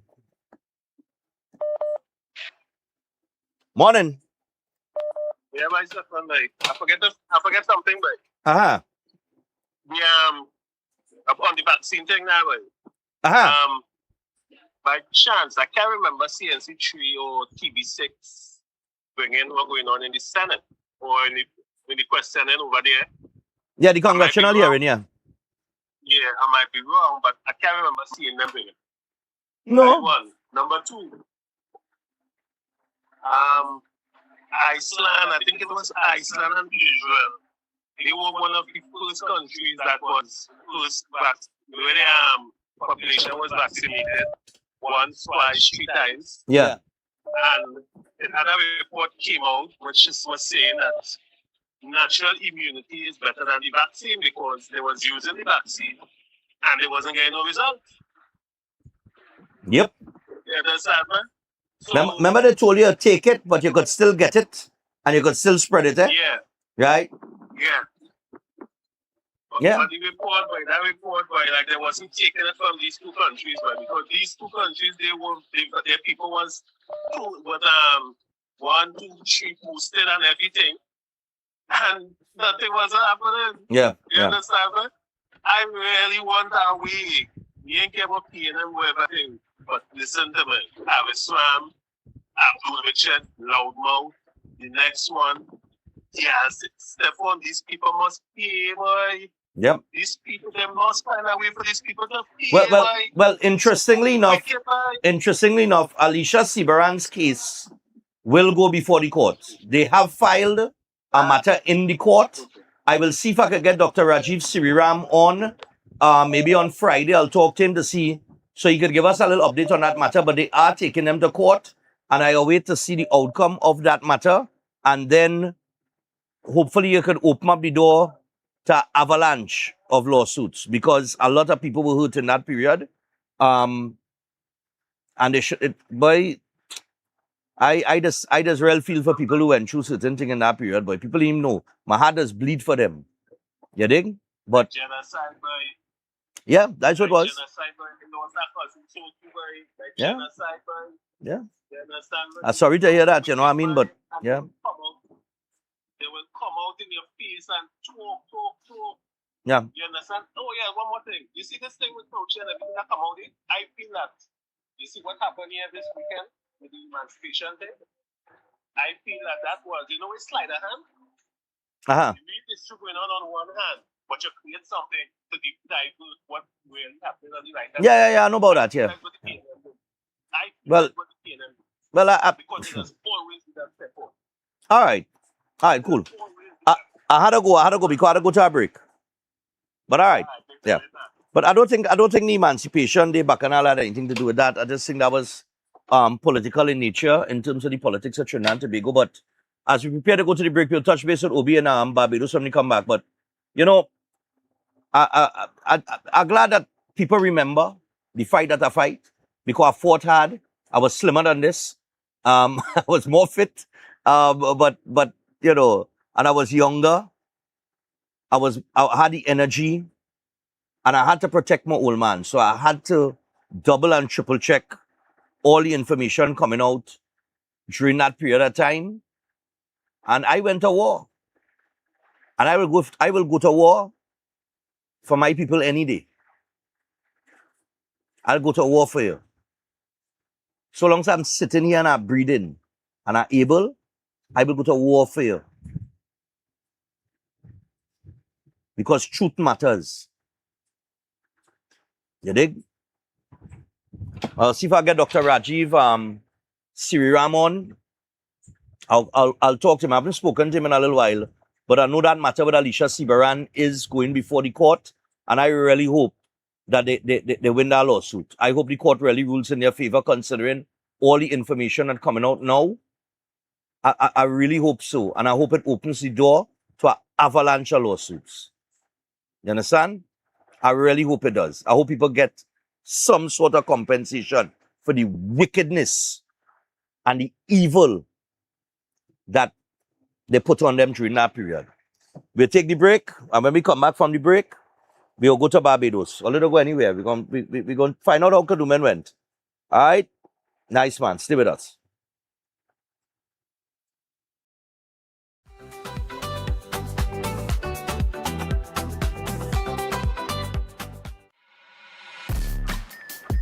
Every day, we're expected to show up for each other, for ourselves.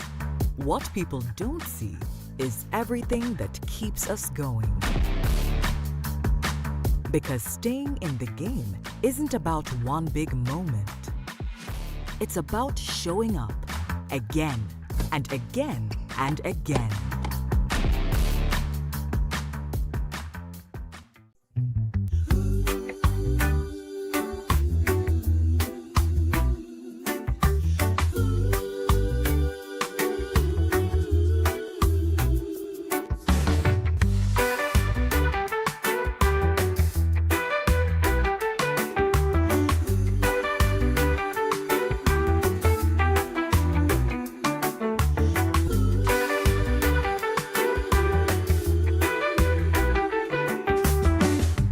Every day at the castle, long before we open our doors, our work begins. Our famous seasonings are mixed in advance.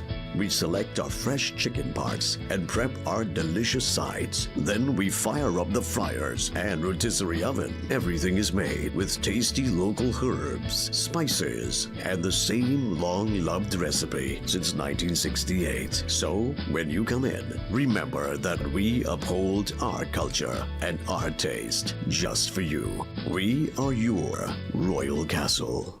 Welcome to Car City Trading, your #1 supply of brand new Korean auto parts. Come on down to lot number 78, Bamboo Settlement number 2, Valsain, between the hours of 8 a.m. and 5 p.m. Monday to Friday, and 8 a.m. to 2 p.m. on Saturday to get your Hyundai and Kia vehicular needs. Car City Trading has everything your vehicle needs, from a brand new head and blocks to engine parts, transmissions, suspension parts, body parts, electrical parts, braking system, AC system, even the smallest sensor, and much more. WhatsApp us today at 704-2246 or call us at 645-2603 and let us be your car parts solution. Be sure to find us on Facebook, Instagram, and TikTok, and look out for our monthly deals and promotions. Car City Trading, quality products at unbeatable prices. Welcome to Caribbean Tourist Villa, your home away from home in the heart of Port of Spain.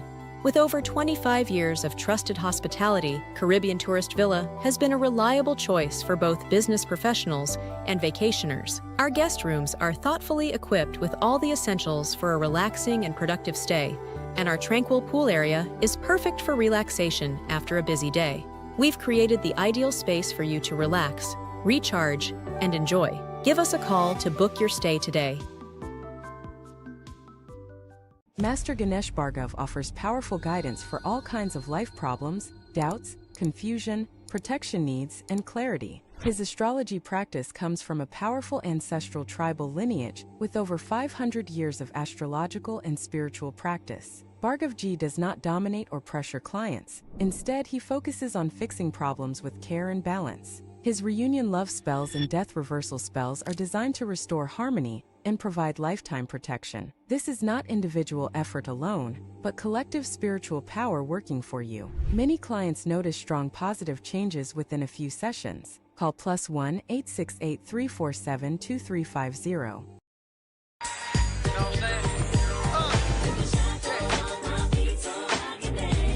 William Monroe's birthday celebration presents a church fundraiser talent show, The Talent Within. Join us on Saturday the 29th of August at 6:30 p.m. at the San Juan Revival Ministries. Do you have a talent waiting to be discovered? Then this is your time to shine. Amazing cash prizes. First place, 5,000. Second place, 3,000. Third place, 2,000. Fourth place, 1,500, and fifth place, $1,000. There'll also be lots of exciting door prizes to be won. Tickets are only $100. Featuring special guest performances by Blessed Messenger and Minister Sean Daniels. Don't miss this spectacular evening of talent, entertainment, and fellowship. For more information, call 490-6760 or 332-6880. The Talent Within, where gifts are revealed and stars are born.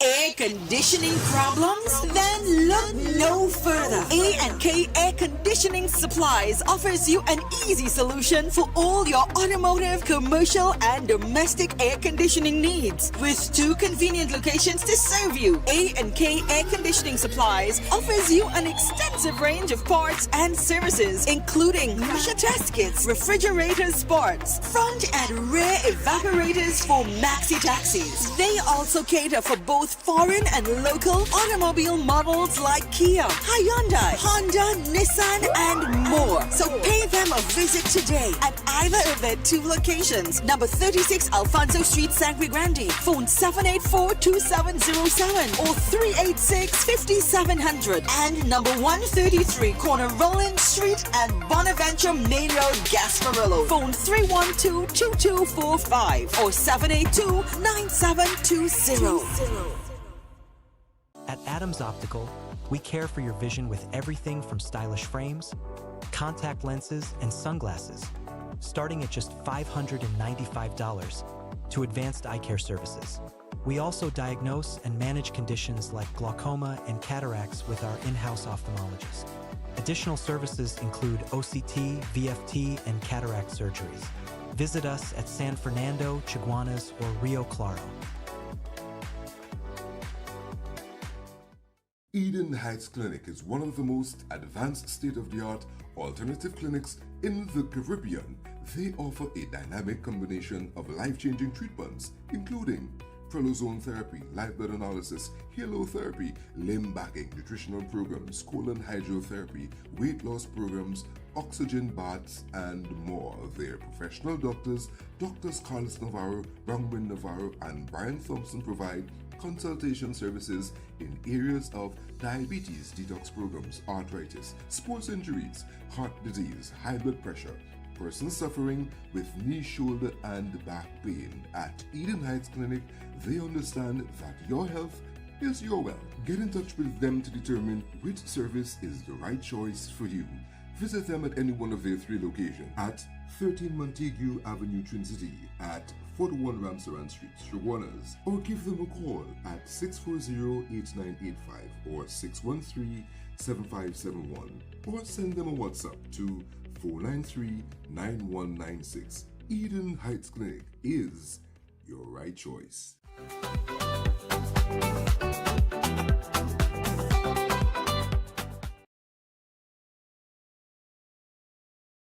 All right, so we're back on Breaking Dawn this morning, and we're just about 5 minutes away from the above 8 o'clock. We got Mr. Brian Haynes, the general manager here at Sedition TV. He is still in Barbados. He has not left yet. Brooklyn has already left on a flight and is probably back in Trinidad and Tobago almost.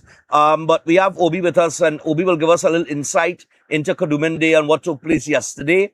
Obi, morning to you, man. Morning, Stephan. Morning to all your listeners and viewers.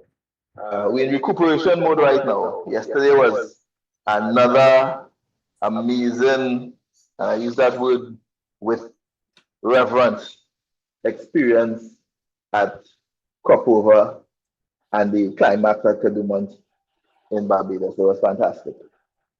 All right, brilliant. What time the action started? Well, I mean, the first band would have hit the road just before 10 o'clock. All right, they had a total of 27 bands, I believe. It was 19 registered bands, and then they had some auxiliary bands that come along with it. The policy in Barbados is that all bands must cross, everything must end at 6 p.m. So nothing happens past 6 p.m. And there was one little problem with one of the bands, one of the larger bands, or they had a truck issue while they were coming down the road, and as a result, they had to change, these big trucks and trailers, they had to change the truck. And we hooked another one to the trailer. That kept back the whole line for a while.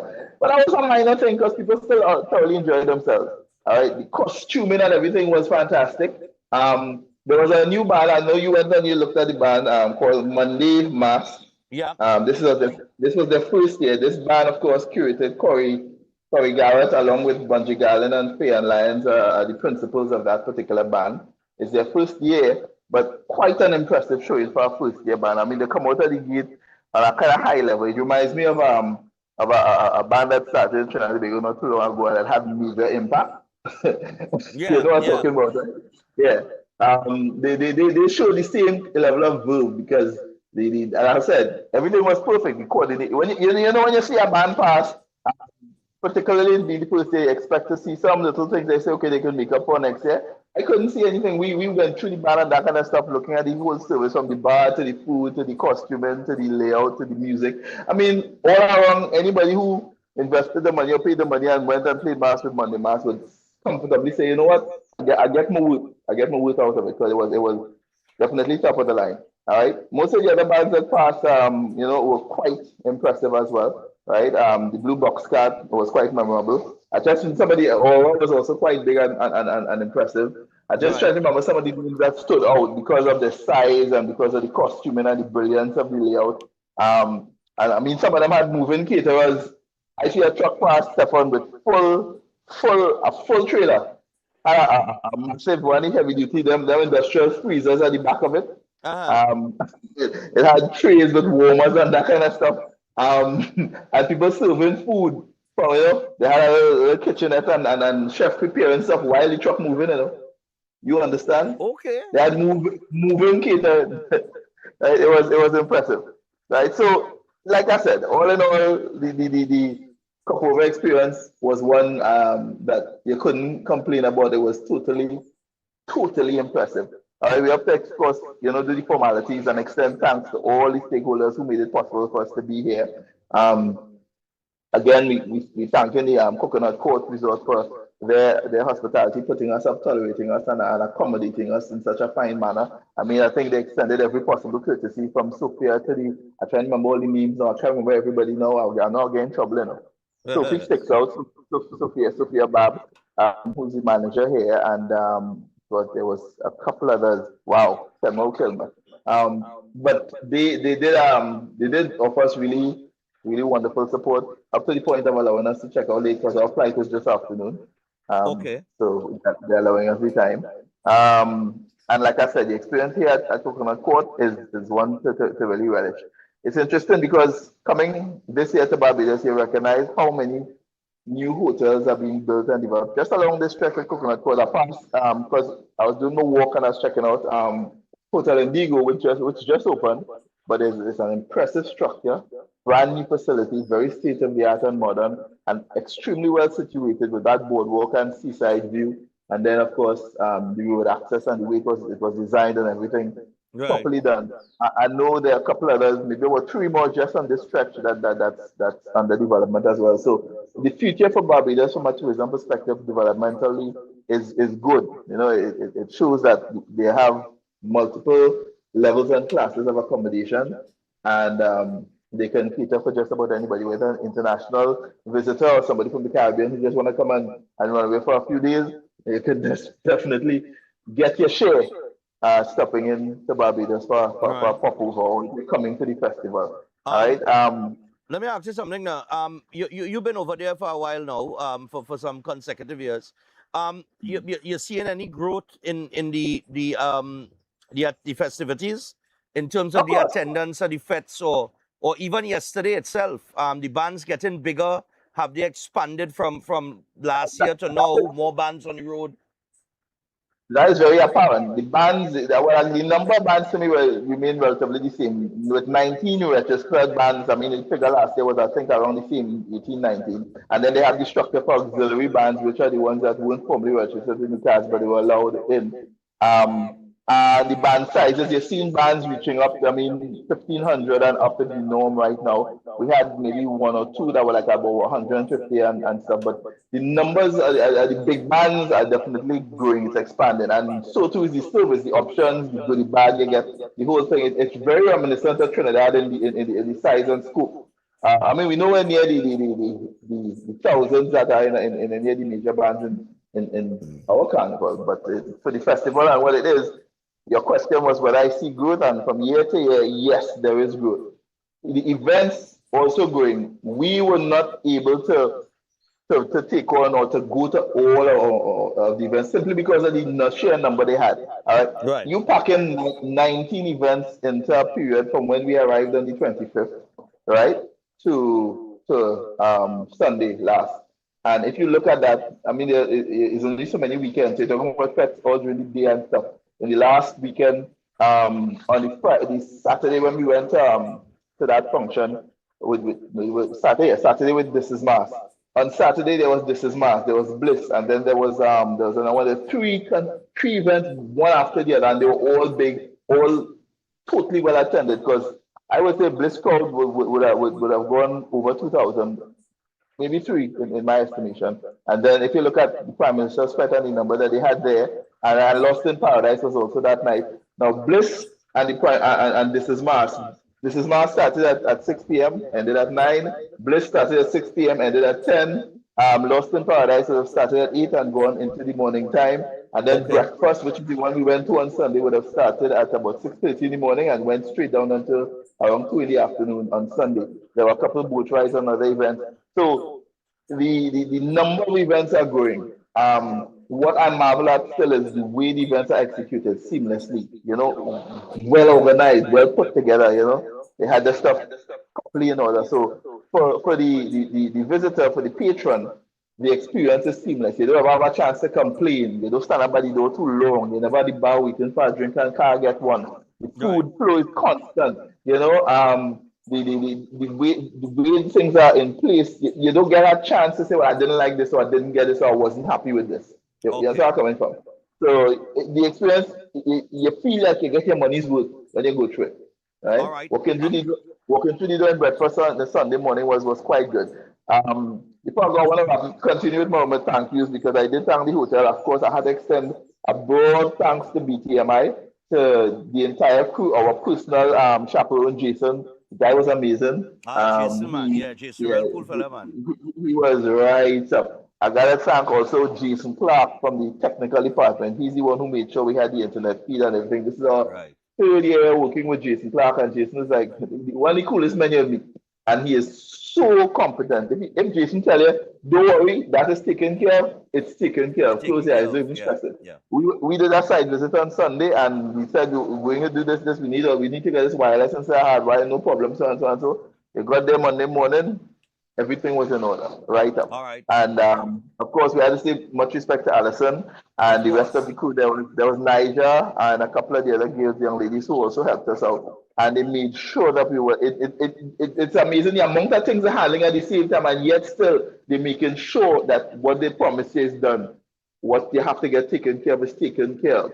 They treated you. Although they say we're Bajans, we have a passport, so they don't really, give us freedom. They give us our own vehicle to move around. They put us up, and we have the freedom to come and go while they take care of the other foreign visitors with a more direct approach.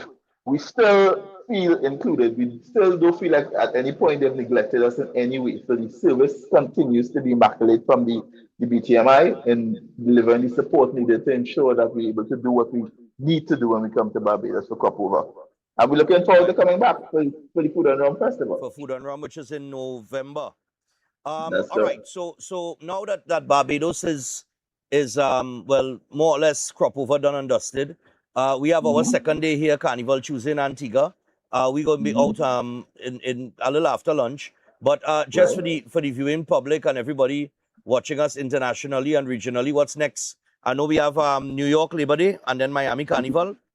That is exactly in that order. We're heading to New York. We'll be there to, of course, cover all of the events. There's the pay-per-view panorama on the Saturday, and of course the parade on Monday on the street on the Parkway. We're going to be there for that. All right, Miami Carnival. Breaking Dawn is going to be live from Miami Carnival, covering all the events as well as bringing the show live as they usually do every morning from the various points that Miami Carnival has to offer. So we're wrapping up the year in style, and again, we expect that Food and Rum will be the last major external outing for 2026. We may have a little breaking on from Panama as well.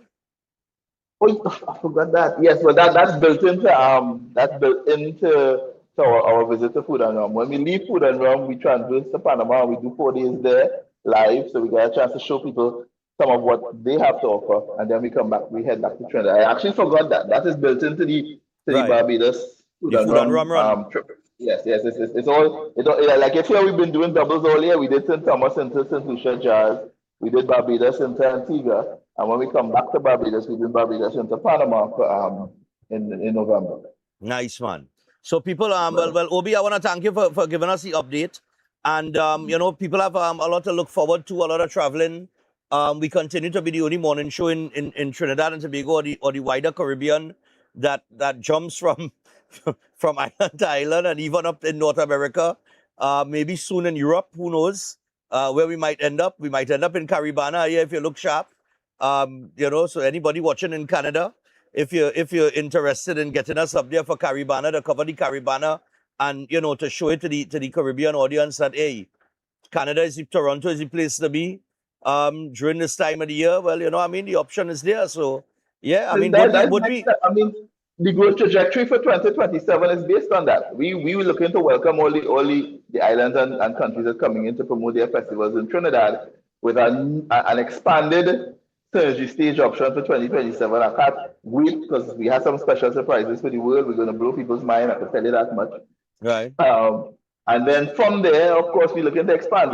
We're talking to Notting Hill. We're talking to Caribana. All right. We're looking at Curacao Jazz Festival. We're looking at quite a few other projects. You see, the thing is, it's not just the carnivals. We embracing all of the festivals. And we're doing it because, as I said, I've said it before, but a lot of people forget.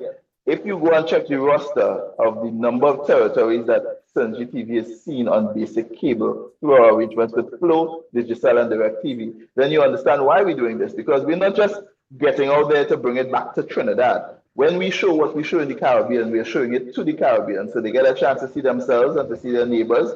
And the whole concept of how we develop and curate our content is built around that design. So for those in Trinidad who say, Synergy is still around, even though you might not be there with us, the idea was that we've created a programming template from breaking down that goes through the day that reflects Caribbean flavor.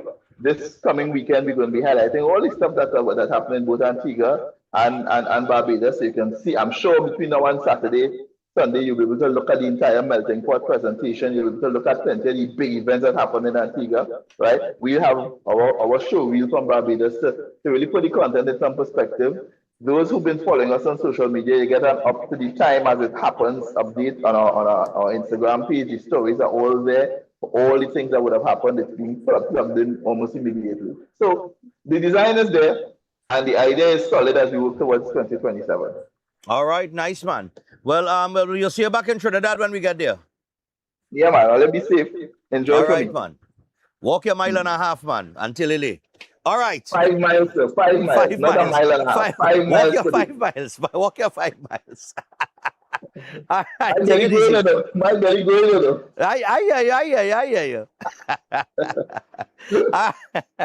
All right, people. So I tell you what, that is Mr. O'Brien Haynes there, General Manager at Synergy TV. And of course, we have another manager here. Nice, man. I really appreciate it. This was made with. I make that coffee with love. You take time, boy. Plenty time. Oh gosh. Grind the beans. Oh gosh. This is Chris, people. This is Chris. So it's Chris and Chris. And Chris is the food and beverage manager at Siboney Beach Club. And he has brought me some coffee here this morning. Oh God. See? I feel any love. And I'll use goat milk from Kaipi. Oh gosh, goat milk from Kaipi China. We cannot go wrong this morning, people. A little taste of home. Yay. Bah. All right, so I tell you what. Just back on what Obi was saying, we are looking to expand. I don't know how the UK thing will work out with Notting Hill because we will have to get these UK visas, which are quite expensive. Unless Sean Sobers get that reversed now by next year now, so that we don't need a visa to go to the UK, please. You see, the nice thing about the UK is once we to the UK, Chris, we could go through France and, you know, we could touch some other places too, depending on the time that we have. But definitely Breaking On is going to expand to other territories. We bullying our way in, if we have to, All right. On top of that, New York is going to be exciting. Miami is going to be exciting as well. We want to go to Universal Studios. So I'm saying to anybody in Miami, I want to invite us to Universal Studios for a day pass. Be ready, willing, and able. All right? Nice, man. We and we also back at Barbados, and Panama will be very interesting, especially with that zip line that all they want me to do some 30-something stories or 60 stories up. Some zip line they want. I just know they want. Listen, they try and make me commit suicide or some kind of thing. They try to kill me. I know. I tell you. Anyway, we only got 2 birthdays and we out because we're gonna get some breakfast, and we gotta fill up because I know side of the road will have food available. They usually have food and drinks, something available, but we had to get a little breakfast here before we get ready and bustle.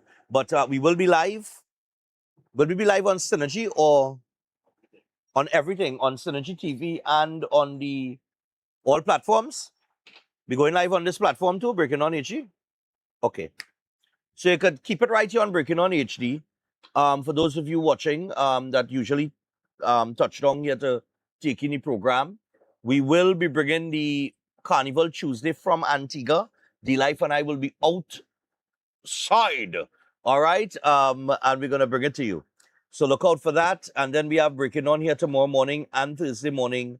And then we head back home, sweet TNT. I don't care nobody tell me, boy. My little Twin Island Republic is the sweetest island on the planet. And I make sure nobody from Antigua around. We are the sweetest one, and we are the best tasting food. Yeah. Let me get to the birthdays before they put me out as somebody. But before they put me out as Antigua for talking the truth. Truth matters. Right. All right, so with that, let me see, where am I? Oh, right, beautiful. We going with the birthday or we have a picture here? Or we do, all right, good. So we're going with the birthday. So we have 2 birthdays. Happy birthday going out to Miss Sangeeta Maharaj. Greetings coming from mommy and your brother. Wishing you all the happiness in the world. Sangeeta, happy birthday to you and do enjoy your birthday. All right? Have a good one. And finally, happy 16th birthday to Kiara Bissessa in Queens, New York. She celebrates it today, the 4th of August. And this is coming from her mom and dad and brother Justin, also Papa John, and grandma Pat, aunties Janicia and Janita, and cousin Amrita. They love you so much. Have an awesome and blessed day, Kiki. And thanks to Stephan and the crew. No problem. Happy birthday to you. 16. Yeah, man. And finally, I have a little thank you here, or a little you're welcome. Is that your welcome pick? Yeah. What we got? Boy, and the poor Maggie in it too, yes, boy. Just for it to be known that this is not real. Yeah, so I was saying somebody took the opportunity to Photoshop me or Motley and I in a picture here. I am still the only member of Synergy TV without a picture with the Honorable Prime Minister Mia Motley. But you never know. I might get it for Food and Rum. Who knows? You have Obi. There you go. Yep. Yep, that's Obi there. Yeah, Zeb. Liking themselves. There's Chris. And these are original pictures, eh? Don't tell me you have Brooklyn. Yes. But at least Vaughn ain't no picture. Vaughn have a picture too. Vaughn has a picture. That is Brooklyn. First trip to Barbados. First time the boy leave Trinidad. He inside. And Vaughn can't no picture. Vaughn don't go for pictures. Vaughn wouldn't want a picture. Vaughn don't go for no pictures, boy. It can't have no picture there with Vaughn and Mia Motley. If you find that, I buy lunch for you today. The lunch free by side of the road, so you could get that today. Right? You find one? With Vaughn and Mia Motley? Chris, so do me that, you know. Vaughn and Mia Motley, yeah? You know what? Watch, you can't. Yeah, boy. That's how Vaughn would stand up next to Mia Motley. And watch that. He like real sexy boy, real sexy man. Take it. 2 button down. All the tattoo showing. Watch that. 2 button down. Watch how far the button them gone down now. The only thing he can do is flip up the shirt. So, Lord Father, you I tell you. All right, Vaughn. Vaughn got his picture too. You know what? We had to talk to Doc. I had to find the Honorable Gaston Brown, the Prime Minister of Antigua and Barbuda. I got a picture with him. He's play mass, you know. Remember last year he played mass? Yeah, and what happened? I can't remember where I was, boy, and Delight went and got a picture with him, boy. Everybody has got a picture with these people except me, boy. But today that ends. It changes today. By tomorrow morning, I'll got a picture with Gaston Brown. All right. So I tell you what, we are out for today. We're going to get a breakfast and then we prepare to head out onto the road. We have a lot of work to do. Today's our whole day. Correct? Yeah. Well, after lunch, 1 o'clock. So I guess around 6 p.m., 7 p.m. Depending on what time the last band pass. Because where we're going to be by side of the road is along the route. But the bands will go on till 12 midnight. But where we are, they might pass there. We don't know what time they might pass there and what time the last band might pass. But you're going to see steel pan. I remember last year they had the, it's either the Chinese or the Japanese steel band. They had a steel band with either Chinese or Japanese on it. You're going to see all of the traditional carnival characters and, of course, the masqueraders in their full costume and things of that nature. So it's going to be a very busy morning for the team. So we want to wrap things up here today. And tomorrow we will see you again, people. And remember, truth matters. We out.